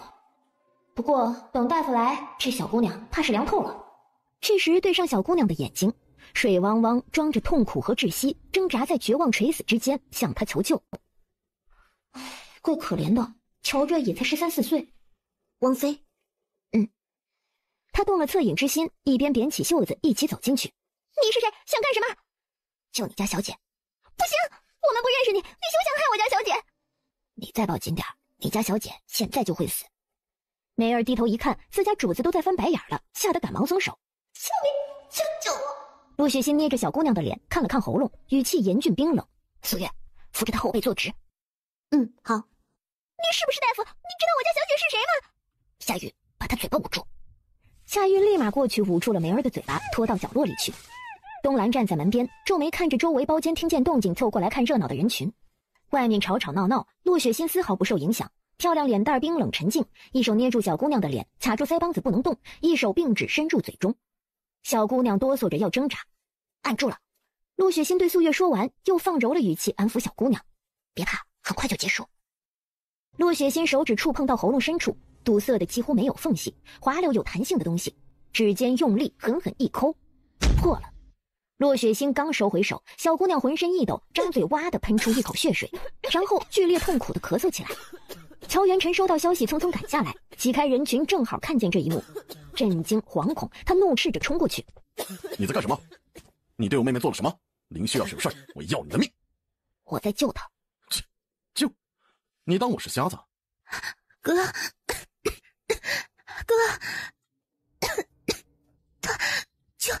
他救我！乔元晨愣住，这时夏玉松开梅儿，梅儿惶恐又迷茫的解释：大公子，小姐刚刚喘不过气，说不了话，他是救了小姐。只是梅儿不懂，骆雪欣是怎么把手伸进喉咙救了小姐的？外面拥挤凑热闹的人群也是困惑，交头接耳。先前不能呼吸，现在能；先前不能说话，现在能。骆雪欣手里没见有灵丹妙药啊，这两手空空怎么做到的？这绝色美人是谁呀？好厉害呀！乔元辰的表情顿时精彩纷呈，又愧疚懊恼，又感激，又拉不下脸道歉。骆雪欣冷冷看着他，救人和害人都分不清，你的确是瞎。乔元辰涨红了脸，我回去好好养养嗓子，吃清淡点，凉一点，以后别再轻易贪辣贪吃。骆雪欣无视乔元辰，叮嘱完乔灵秀，偏头喊人：“苏月，我们走。”门外挤满了人，骆雪欣走出来，人群立马让开一条路，人人冲他竖起大拇指，夸赞连连，还有问他是不是大夫，在哪儿坐诊看病的。忽的，骆雪欣察觉到一道奇异深幽的目光，脚步微顿，抬头对上宋玉清的眼睛。又是他！宋玉清要下楼朝他走过来，骆雪欣不予搭理，收回视线时瞧见一人，顿时睁大眼睛，错愕极了。景林带着凌雨安站在前方。王爷，景林怎么来了？来了多久？看，哦不对，听了多少？听到骆雪欣惊呼，景林这才迈步走过来。摄政王！乔元辰追出来，看到景林惊呼出口，神色又惊又疑，回过神立马行礼。下官拜见摄政王。景林无视乔元辰，站在骆雪欣面前，心平气和问他：“吃好了吗？本王来接你。”啊，接我？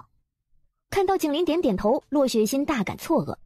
凌雨安笑嘻嘻地凑过来：“王妃，我们王爷一忙完，立马就来接你了。”王妃？乔元辰震惊插嘴，盯着骆雪欣看了又看，语气不敢置信：“骆雪欣？放肆！小小七品校尉，怎敢直呼王妃贵名大姓？乔校尉，你要翻了天吗？”语气桀骜张狂，凌雨安眼神不善盯着乔元辰。乔元辰当即跪下：“下官不敢，摄政王息怒。”景林这才看向乔元辰，黑布蒙眼，脸上冰冷淡漠，看不出心情。只听他语气霸道冷血：“本王先前听见乔校尉要王妃的命，是误会。下官一时护命心急，口不择言，绝不敢有加害王妃之心，恳请摄政王明鉴。”误会，便要杀本王的王妃？若不是误会，岂不是要连本王这个摄政王一起给杀了？下官不敢。哼！景林冷冷一笑，场中人全都哆嗦了一下。念在初犯，死罪可免，但你这双眼睛分不清救人还是害人，属实是废物。废物没有留下的必要。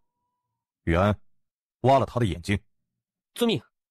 就在这时，骆雪欣开口：“等等，王爷，他有一颗保护妹妹的真心，两相抵消，饶了他这回吧。”全场吸气声不绝，人们震惊呆滞，难以置信地看向骆雪欣。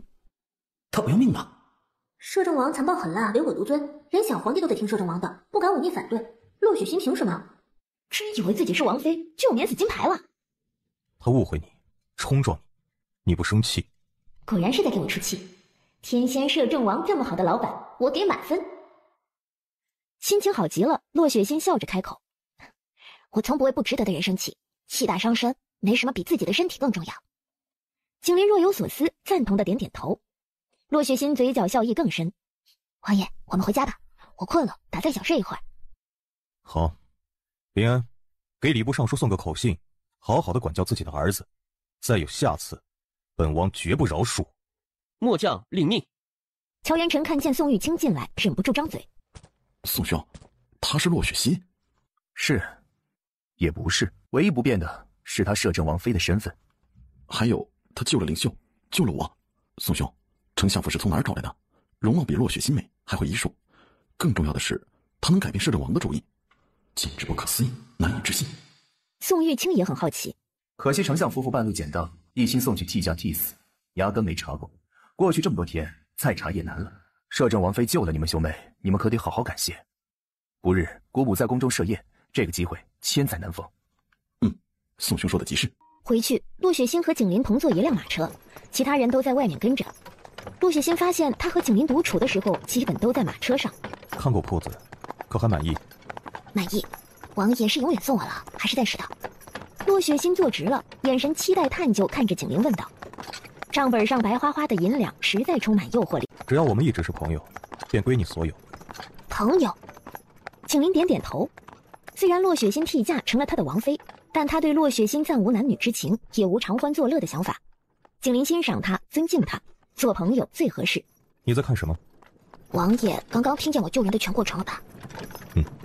雨安说了，我自认为医术不错，比之方大夫也不会差。王爷要不要让我给你治治眼睛？我和方大夫一起也行，3个臭皮匠顶个诸葛亮，治好的机会肯定增加。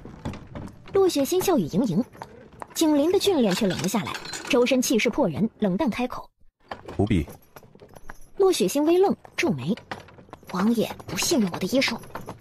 与信不信任无关，以后本王眼睛的事，休要再提。你有闲工夫，不如好好的准备。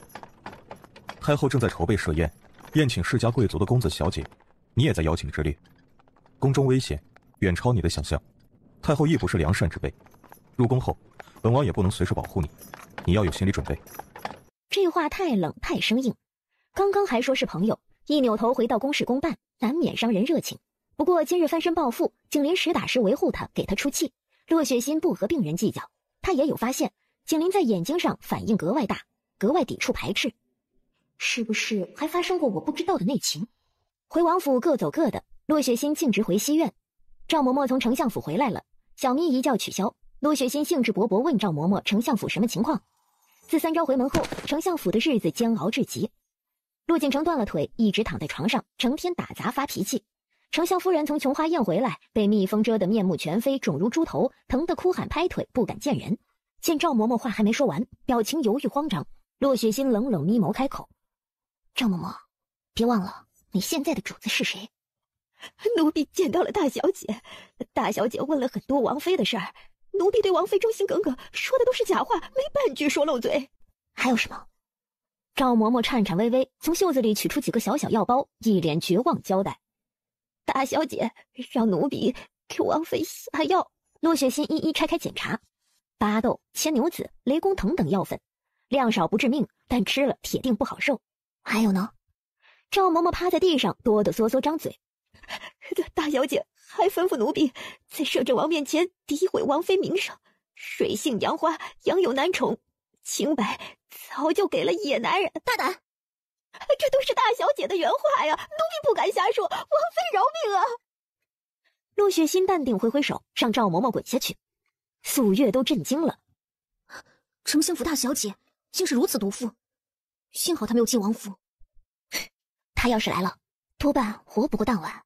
素月点点头赞同，摄政王府绝不会留着如此又蠢又毒的蛇蝎。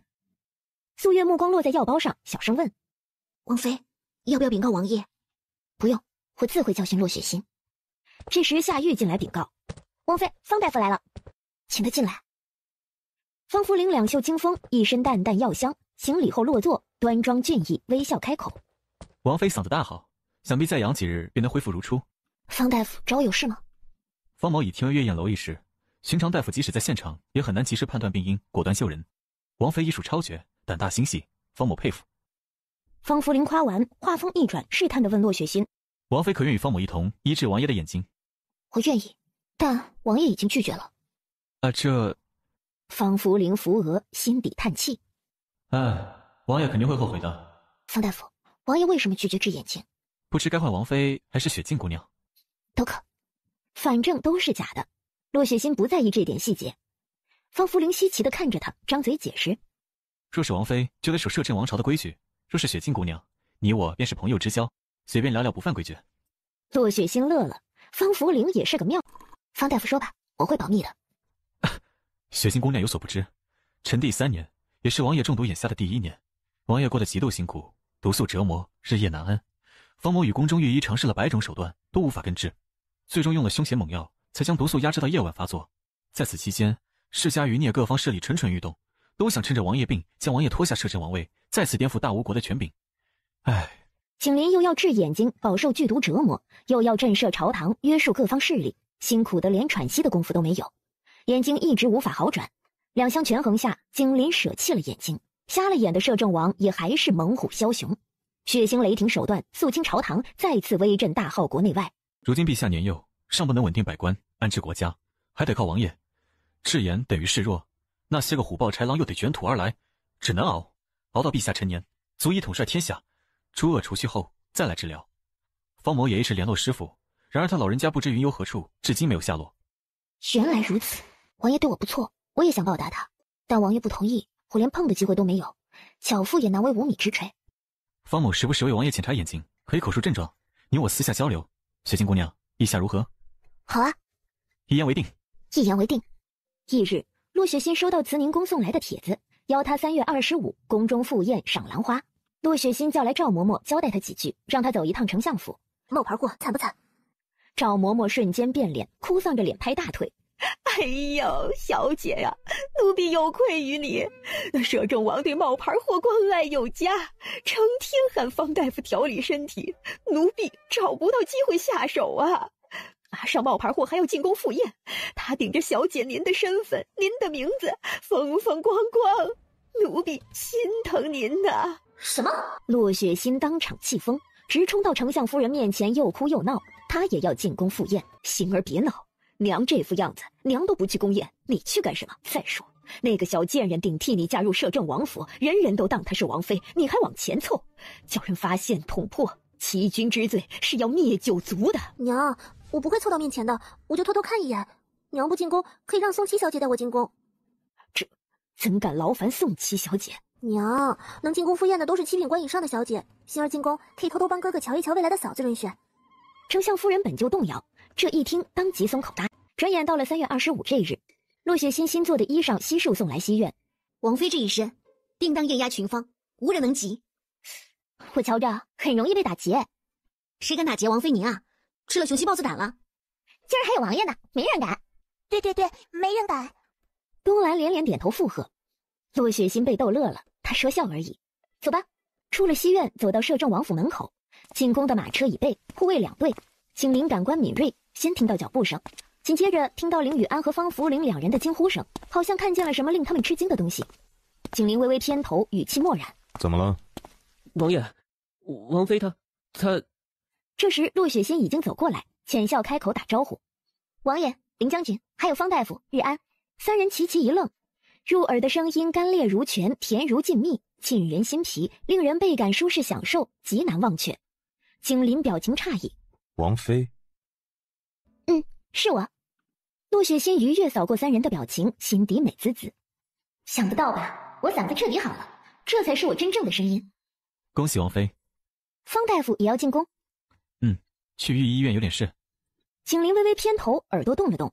王妃和方福林什么时候关系这么好？皱了皱眉，景林开口打断：“上车。”洛雪心点点头，往第1辆马车走去。她今日从头到脚华丽庄重，裙摆拖地，动作不能太大，上车还需素乐扶一把。但没想到出现在眼前的是景林强劲有力的胳膊。洛雪心偏头看了看景林：“谢谢王爷。”“方哥，我瞧着王爷对王妃不一般呐。”“窈窕淑女，君子好逑。”“可王爷又瞧不见王妃的美貌。”“嘿，王爷能听见，王妃声音真好听，我耳朵都听酥了。”“你小子当心罚站。”方福林摇摇头，坐上后面1辆马车。林雨安摸了摸鼻尖，翻身上出发。大浩国皇宫南门3扇高达10米的大门开放，不少人到了，3、5成群凑到一块儿，嘀嘀咕咕，看起来并不急着去后宫，反而是在宫门口张望，好奇等着什么。有人悄悄喊了声：“摄政王府的马车来了！”立马无数双眼睛齐刷刷看过去，王妃竟然跟摄政王1辆马车，还是摄政王亲自扶王妃下马车。无数人蠢蠢欲动，就等着摄政王离开，一拥而上包围洛雪心。景林看不见，但他感官敏锐，察觉到周围的视线，周身气势冷峻3分。“王妃与本王先去见陛下。”“好啊。”洛雪心点点头，他也有点想病娇小皇帝了。摄政王竟是把王妃带走了，这么缠绵，一刻舍不得分开。琼花宴和月宴楼的传闻是真的，洛雪心何德何能？不是说摄政王不近女色，连杀3名美妾吗？这是铁树开花了。众人嘀嘀咕咕往后宫走，消息也传进了后宫，传入慈宁宫正殿。凤椅上端坐的美人约莫30左右，头戴3凤衔金珠宝冠，身着金凤彩鸟的华贵宫装，把人带去先见小皇帝，这是不把哀家放在眼里。姑母，摄政王太过分了，那个冒牌货也不是好东西。姑母，要不是你让娇娇入宫赴宴，这会娇娇还在关禁闭，超女界都是冒牌货害娇娇，那个冒牌货还骗了3哥近20万两白银。姑母，你可要为娇娇和3哥做主。宋玉娇装可怜有一手，渲然玉气楚楚可怜。宋方仪怜爱地摸摸她的脸，哄着宋玉娇，又瞥了眼边上站着的洛雪心，语气不怒自威：“你们丞相府真是好大的胆子！”太后娘娘，臣女也是不得已而为之。要是臣女嫁去摄政王府，肯定会被摄政王杀了。臣女怕……闭嘴，吵死了！宋玉娇烦躁地呵斥一声，洛雪心表情僵住，抽噎了一下，不敢再假哭。娇娇，你怎么把她带进宫了？姑母，你不知道冒牌货在娇娇面前好嚣张，吓得娇娇手好疼。哼，他这个赝品假货，见到真货肯定吓得屁滚尿流。注意分寸。玉清说了，她如今是宋氏棋子。宋方仪言外之意，教训可以，但不能闹大。棋子废了，可就没用了。太后娘娘，宋七小姐，臣女有一计。此计不仅可以教训冒牌货，还能考验冒牌货对宋氏是否忠心。最重要的是，可以惩戒摄政王对太后娘娘的不敬冒犯。你快说！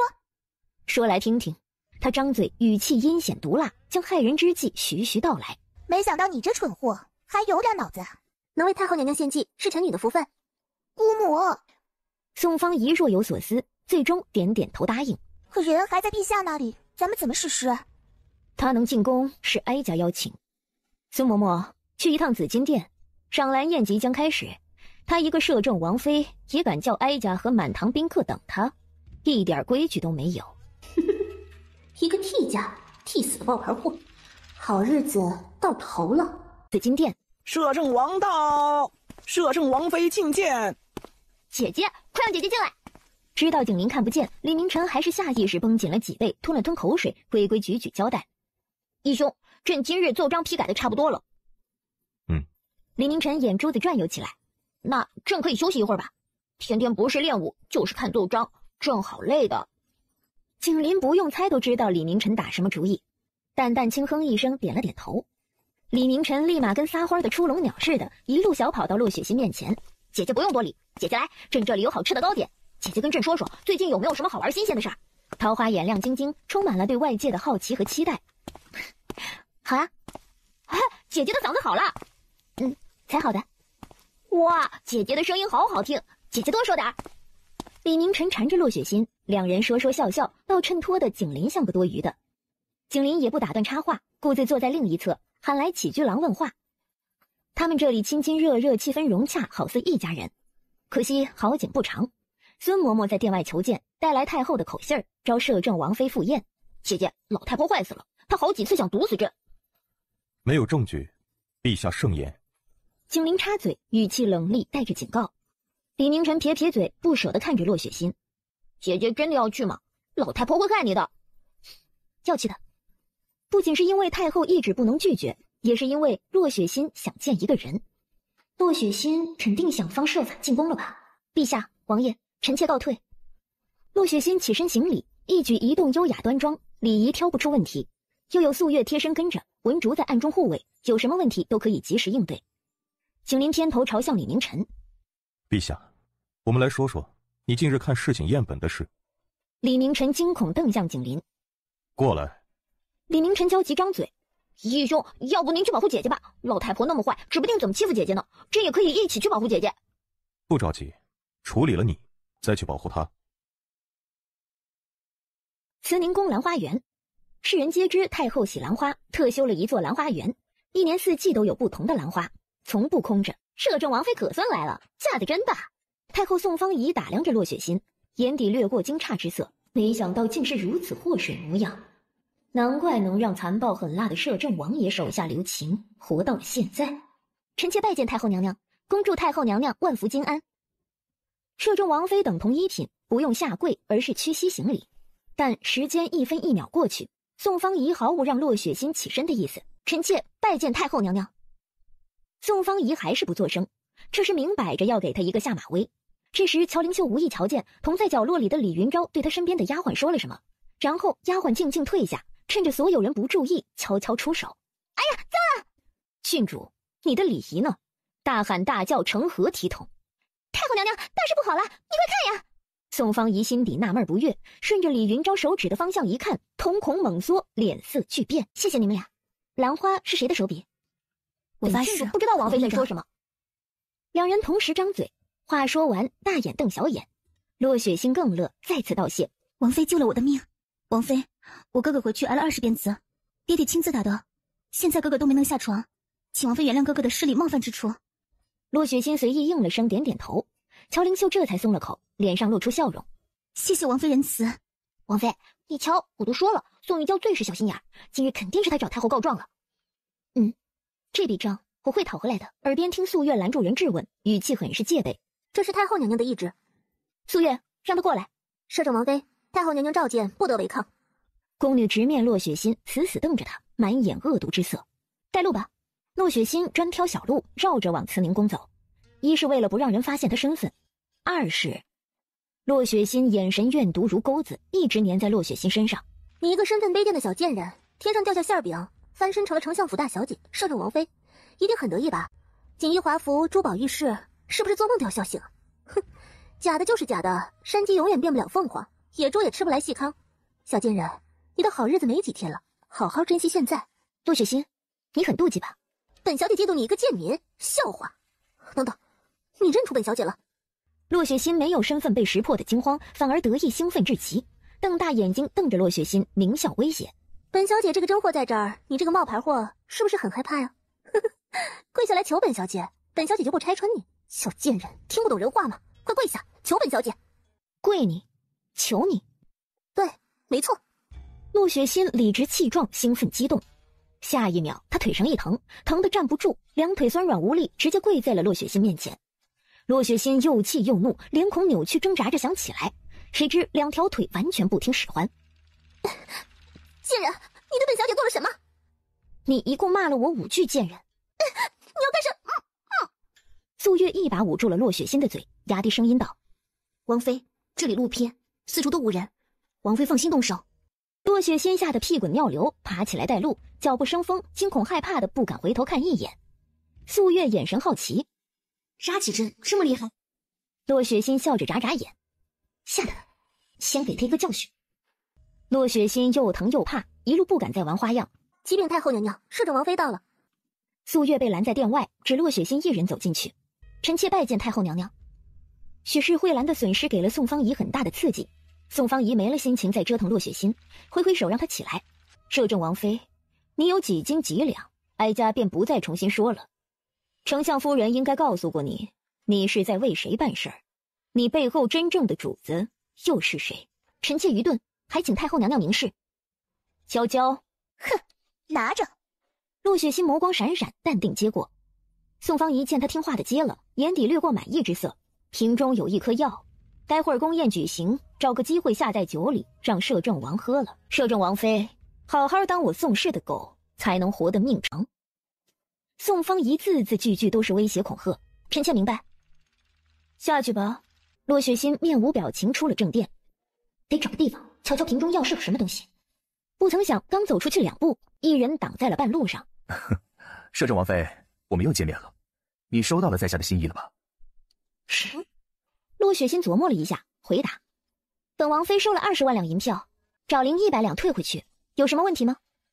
宋玉清笑意微僵，他谈风雅，洛雪心说钱财，这没法聊了。王妃似乎遇见了难题，需要玉清帮忙吗？洛雪心皱起眉头，但他还没开口，不远处传来景林冷酷霸道的声音：本王的王妃什么时候轮到4品太常少卿操心了？你也配？摄政王怎么来得这么快？身后还跟着个小皇帝。宋玉清神色恭敬，低头行礼：臣拜见陛下，拜见摄政王。王妃，来本王这里。洛雪心脚步轻快走过去，看向景林，眉头舒展，自然而然露出明艳动人的笑容。皇城中万千少女痴心于他，京剧躲着摄政王，怎么到了洛雪心竟是反过来了？李明臣张嘴：太常少卿，你找姐姐做什么？不会是想挖义兄的墙角吧？臣不敢，臣也绝无此想法。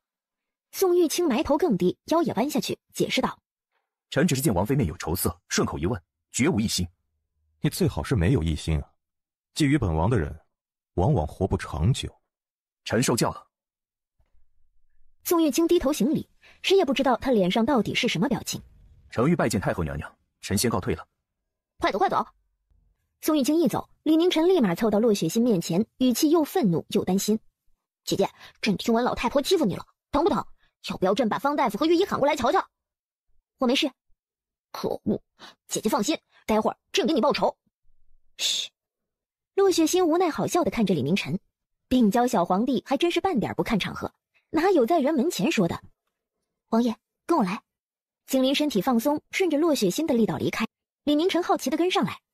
到了角落，洛雪心对李明晨灿烂一笑：“陛下可以帮忙放哨吗？”李明晨乖乖点头。眼看着洛雪心又将景林往角落里拽了拽，然后躲进了景林的怀里。看着景林微微低头的背影，李明晨震惊地瞪大眼睛：“不会是我想的那样吧？”李明晨心情激动，回头连连朝远处的凌雨安和素月招手。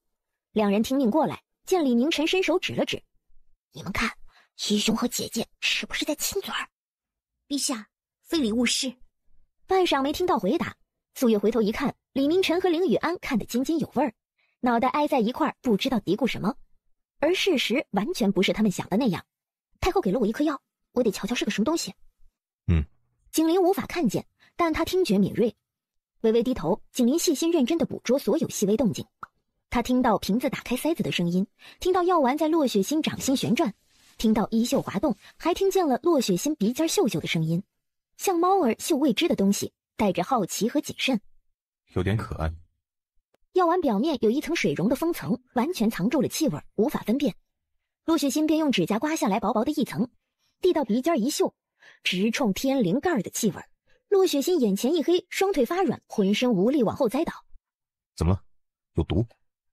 景林及时出手，一把搂过洛雪心的细腰，抱在怀中，皱眉冷声询问，语气急切担心。洛雪心软软地靠在景林怀中，声音没精打采：“没毒，让我缓缓。”好。景林就像一个人形床，胸膛结实有力，体温炙热，隔着衣裳传递出温暖，脸贴上去很舒服，好温暖舒服，不想起来，不对劲儿。洛雪心猛地晃晃脑袋，清醒过来，脸红红地推开景林的怀抱。这是药的原因导致荷尔蒙蠢蠢欲动，才不是我怀春了。洛雪心清清嗓子开口解释：“这药里有麝香、鹿茸、虎鞭，一颗下去能让大象发疯，迫不及待的交配。人要是吃了，精血沸腾，大战7天7夜，女人累死，男人就算活下来，那东西也得废了。”洛雪心说着，忍不住往某个地方看了看。还好，景林看不见，我刚刚闻了闻，才会被影响。这虎狼之药也太变态了。太后为什么给你狼虎之药？太后让我在宫宴上给你下药，就是这颗药，下在酒里，让你喝了，好狠毒啊！这不仅是想让你出丑，还要你断子绝孙。还不止，我若中药，酒是你弟的，你不死也要丢半条命。为什么？洛雪心一时没反应过来，表情迷茫。王妃觉得，本王中了药，会在宫中随便抓个女人解决吗？难道不是吗？洛雪心后知后觉，反应过来景林言语之意。不行，不可以，我拒绝。景林笑出声，周身气势冰雪消融，勾唇问道：“你就这么害怕？”洛雪心这才反应过来，他吓我又不会真的下药，他不中药，自然不会发生后面的事。王爷，我们接下来怎么做？太后如此狠毒，不能放过她。福儿过来。虽然说的是让洛雪心过来，其实景林主动迈步，高大强壮的体魄轻声靠近，笼罩了洛雪心整个人。洛雪心已经体验过景林的强大力量，是一只手就可以把他轻松抱起来的人，蒙着眼也遮不住景林貌比天仙的俊脸。寸寸靠近，低头贴在他的耳旁，呼吸间炙热的气息喷洒在耳廓，酥酥麻麻。洛雪心再次感觉浑身发软，他握紧了拳头，绷紧脊背，心虚的不想景林发现他的异常。景林张嘴，语气低沉磁性，徐徐道来：“耳朵好痒。”洛雪心克制不住身体颤了颤。景林敏锐察觉，沉声问道：“怎么了？还有影响？”洛雪心稍稍挪开一点距离：“不是，你继续说。”等景林说完，洛雪心连连点头，逃似的窜出去：“我懂了，就按王爷说的办。”景林站在原地没有动，他侧耳听洛雪心脚步急切，走到李明晨他们身边才停下来。几人小声的说着什么，断断续续，听不真切。景林的心情也不平静，心跳太快，掌心有汗，身体就好像火炉子在烧一样。只因从未有过的亲密接触，过于柔软的触感，甜如蜜糖的嗓音，还有徘徊在鼻前的女儿香气，不禁让景林生出一种很复杂的欲念。或许也有孟浪之语的影响，毕竟他也是一个血气方刚的正常男人。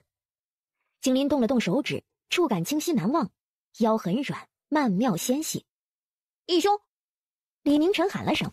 景林转过身，以平复收敛了所有情绪，淡定走过去。兰花宫宴分2场，中午饮食清淡，晚宴才是盛宴。洛雪欣和景林小皇帝到偏殿时，太后与众宾客已经入座。太监在外高喊：“陛下到，摄政王妃到。”而拜见母后。李宁晨光明正大的敷衍，母子情虚伪几乎不存在。本王拜见太后。轮到洛雪欣要屈膝行礼的时候，李宁晨伸出手：“哎，摄政王妃不必行礼。”洛雪欣微愣，惊讶看着李宁晨。所有人都齐刷刷看过来，表情狐疑。小皇帝这是要干什么？从现在起，摄政王妃只跪天地，不用跪朕，也不用跪任何人。朕金口谕令，特赐摄政王妃此徽容，谁敢不遵，那就是忤逆朕，当诛。殿内哗然，人人震惊吸气。太后先给摄政王妃下马威，小皇帝这分明是来找回场子了。宋方仪脸都青了：“陛下，摄政王妃何德何能？一无功绩，二无资格，陛下这是胡闹。摄政王，你就这么看着陛下闹出个笑话？”本王不觉得是笑话。有景林撑腰，李明晨腰杆挺得笔直。谁说摄政王妃没有功绩，没有资格了？摄政王是朕的义兄，救过朕的命，平过大浩国的乱，威震敌国100万雄师。自古有言，夫妻一体。摄政王妃沾点光，那也是在场诸位谁也比不过的功绩。李明晨越说越理直气壮，双手叉腰：“长兄如父，摄政王妃是哥嫂，朕该喊一声嫂嫂，又怎能让嫂嫂跪朕？摄政王妃都不用跪朕了，这天下是朕的天下，谁敢骑到朕头上？所以摄政王妃谁都不用跪。”景林嘴角弧度上扬，洛雪欣惊呆看着李明晨，心底竖起大拇指：“小皇帝牛的，荒谬，歪理邪说。”陛下圣言妙语，臣等心服口服，谨遵圣令。宋玉清突然走出来行礼开口，打断了宋方仪想说的话。看见宋玉清，宋方仪满腔怒火浇灭，回过神冷静下来。小皇帝再糟心也是名正言顺，有摄政王撑腰保驾护航的皇帝，现在还不能撕破脸，明面上和气还得维持下去。陛下说的有道理，那便依陛下所说，摄政王妃不必行礼。等李明晨入座后，宋方仪心情糟透了，连忙吩咐开宴。姑母，兰花酒。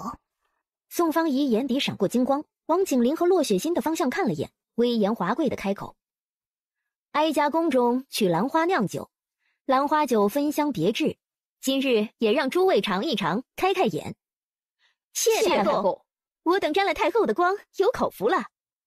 宫女们上前为每一桌送上一壶兰花酒，一众公子小姐们赞不绝口。宋方仪、宋玉娇和洛雪欣心思全都在洛雪欣身上，他们隐晦地悄悄地盯着洛雪欣的举止。怎么还不动手？洛雪欣察觉到了他们的视线，面上平静从容。王爷，臣妾敬您一杯。在宋方仪他们的眼底，这是下好药了。他们顿时紧张地盯着景林。景林不负所望，接过酒杯一口饮尽。宋玉娇迫不及待张口：“摄政王，这兰花酒好喝吗？”尚可。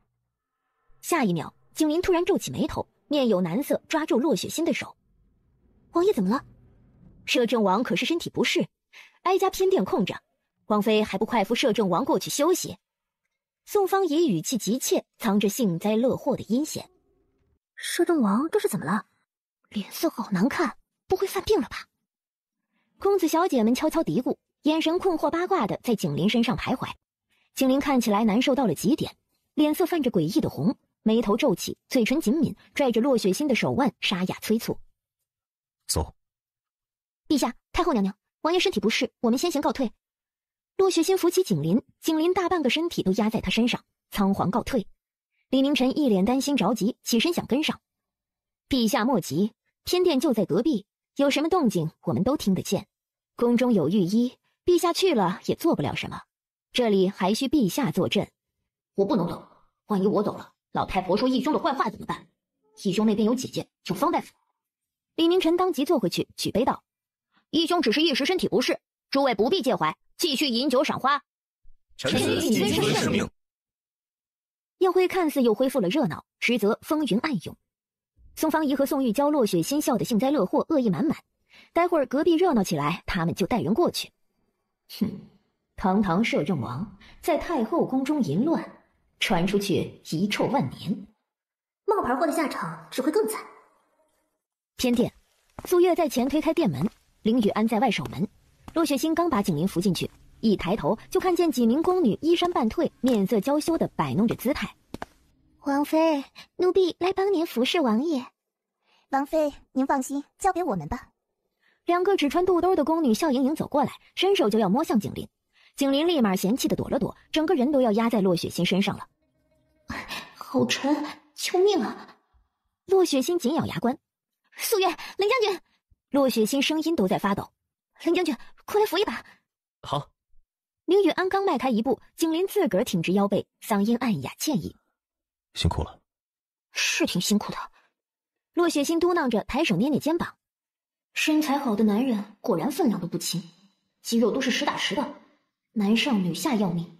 景林的另一半恐怕得练练别的体位。洛雪欣在这儿思绪跑到天边，景林冷厉吩咐：“这些宫女全部带走，由文珠亲自审问。”末将遵命。林雨安对外挥挥手，麒麟卫从暗中跳出，一人扛2个宫女，迅速清空殿内。王爷，接下来怎么办？本王重要，包围慈宁宫，任何人不得离开。再叫方福林带御医过来，在外面候着。无本王令，不得离开半步。素月在门外守着，林雨安去陛下身边。遵命。素月和林雨安退下，关上殿门。这里就剩下景林和洛雪欣。洛雪欣一边活动酸酸的胳膊，一边在殿外转了一圈，回来说道：“还挺宽。王爷，我们要在这儿待多久？”越久，效果越好。景林迈开步子，他对不熟悉的地方步伐极慢，伸出手在身前触碰，辨认方位和阻碍。这是洛雪欣第一次看到景林表露出瞎眼的姿态。他一屁股坐下：“王爷，过来坐，这个垫子软软的，不错。”景林听声辨位，立马循着洛雪欣的声音转身走到了椅子边坐下。多谢。洛雪欣眨眨眼，她以为景林会假装什么都没发生。这人霸道但不自大，加分。红唇的弧度又弯了弯。洛雪欣手撑着下巴，好整以暇地看着景林：“王爷，你只说让我陪你演一出戏，没说怎么处置太后他们。”等着，要不了多久，隔壁自有一出戏。哦。两人没说话，气氛安静了几秒。景林开口，嗓音低沉平静：“你方才摸了本王的手。”王爷在开玩笑嘛？刚刚那样肯定是要有肢体接触的，也不能说摸吧？你一个男的，我摸你干什么？洛雪欣有点心虚。景林偏头朝着他，耳朵听他一举一动，开口说道：“的确不是摸，是在探脉，足足3息。”洛雪欣背后汗毛都立起来了。景林的感知未免也太变态了。你探到了什么？哼，王爷身体挺好，龙精虎猛，一人抵10男。还有呢？你不是在探我的眼睛吗？景林说的不是本王，而是我，听起来语气和善。洛雪欣却有种不妙的预感，如坐针毡。就在洛雪欣苦恼怎么糊弄的时候，隔壁突然大动静，喧哗嘈杂，隔着墙都能听见。得救了！洛雪欣立马跑到墙边，耳朵贴上去，糊弄解释：“王爷，那边有情况。”景林淡淡应了声，抬手隔着蒙眼布摸了摸自己的眼睛。景林并不好奇，一切都在他的意料之中。宋玉清出事了。景林和洛雪欣退场后不久，宴席上大家还在觥筹交错，拍太后的马屁。突然，宋玉清感觉身体不适，一股邪火直冲下腹。他第一反应是被人下药了，当即皱眉起身，拱手行礼：“陛下，太后娘娘，臣先告退。”玉清，宴会才刚开始。三哥，待会还有金台好戏看，你别走啊！宋玉清颇受世家公子小姐们青睐，都在出声挽留他。他双手交叠，袖子垂落挡在身前，越发觉得邪火压不住，再留就要出丑了。他只好说自己还有公务要办，请李明臣答应。李明臣不喜欢他，想也不想，摆摆手就要答应。这时凌雨安带人闯入殿内，朗声大喝：“陛下，摄政王遭歹人下毒，在场人人都有嫌疑，摄政王有令，谁也不得离开。”什么？殿内众人大惊，顿时乱作一团。义兄中毒了，什么毒？严重啊！姐姐有没有事？回禀陛下，已召方大夫和御医来诊断，暂时不知中的什么毒，王妃无事。还能是什么毒？颠鸾倒凤、淫乱后宫的毒。宋芳仪藏着心底的恶毒痛快，表面上一脸担忧地走过来。什么？摄政王中毒了？快，哀家要亲自去偏殿瞧瞧。太后娘娘且慢，摄政王有令，谁也不许离开这间宫殿。放肆！凌雨安，你要造反吗？太后娘娘也敢来，滚开！毒害摄政王的真凶就藏在殿内，殿内所有人所有物都要彻查。更何况陛下还在此，更不能放走真凶。对，没查出真凶前，谁也不许走。李明晨异常愤怒，红着眼扫过所有人，包括宋芳仪姑侄女俩。陛下，你难道不想看看摄政王的情况吗？其他人不许走，哀家与陛下过去看看，如何？李明晨有点犹豫。就在这时，人群轰乱，有人惊呼：“宋大人，你怎么了？宋公子流鼻血了。”宋玉清出事，宋芳仪姑侄女俩哪儿还顾得了其他？抛下李明晨和凌雨安，急急忙忙冲到宋玉清面前。玉清，你怎么了？三哥！宋玉清瞳孔颤抖，脸色难看，欲言又止，不知该怎么说。突然，一位世家小姐看见了什么，尖叫捂住了脸。其他公子小姐们闻声看过来，异常明显的突起。一时，殿内小姐们娇羞慌乱的尖叫声，公子们哗然的惊呼声响成一片。宋玉清近乎绝望，闭了闭眼，声音沙哑道：“姑母，我被人下药了。”来人，快召御医！宋玉娇脸色通红，挡在宋玉清身前，狰狞瞪向众人：“你们什么也没看见，什么也不知道，谁敢乱说，本小姐挖了你们的眼睛，割了你们的舌头！”宋芳仪也立马下懿旨，不许人议论。凌雨安跟着李明晨翻了个白眼儿。今儿来赴宴的都是7品以上官家的公子小姐，压得住一些，压不住全部。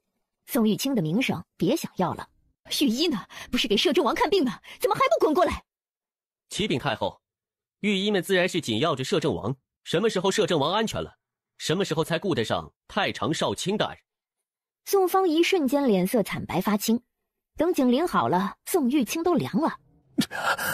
姑母，别闹大。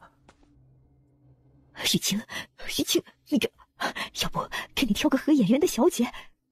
宋芳仪慌不择路，一边压低嗓音出主意，一边眼神阴沉的在众闺秀中挑选起来。不可！可你也不能干忍着呀，坏了身子怎么办？三哥，我有个人选，你拿他解毒，不用负责任。胡闹！宋玉清忍得鼻血直流，脸都快红成猪肝色了。他暂时没空猜想是谁给他下的药，但他绝不能在宫中乱来。文人墨客最重清白明洁，他的前途不能断在这里。可否请凌将军叫人抬几桶冰水来？行啊，去提桶冰水来。凌雨安吩咐下去，很快羽林卫抬着几桶冰水进来。宋玉清去了后殿用冰水，宋芳仪和宋玉娇到底是女人，不能跟上去，急得在殿内团团转。他们这会儿嗓子都悔青了，又恨透了景林，都给他安排了宫女，还要霸占所有御医。凌雨安看够了乐子，记在心里。回去之后好转述给王爷王妃，该办正事。来人，搜！给朕掘地3尺，必须把真凶抓出来。隔壁偏殿，陆雪欣从墙上挪开脸，惊讶回头看着景林。王爷，你原来是对宋玉清下手了？为什么是宋玉清？打蛇打7寸，宋玉清是整个宋氏的命根子。怎么说？不是说宋家主有7个孩子吗？宋玉清才排行第3。宋氏长子5年前出家，宋氏次子3年前死于世家之乱。如今，宋玉清才是寄托了宋氏全部希望的种子。时机到了，丞相也得为宋玉清让位。原来如此，宋玉清会怎么样？王妃关心他。怎么会？我只是好奇。就像好奇本王的眼睛一样。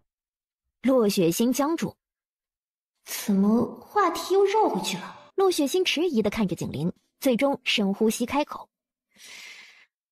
不是好奇，我和王爷既有合作之情，又有朋友之意，我想帮王爷重现光明。”和景林相处越久，骆雪欣就越发真心想给他治眼睛。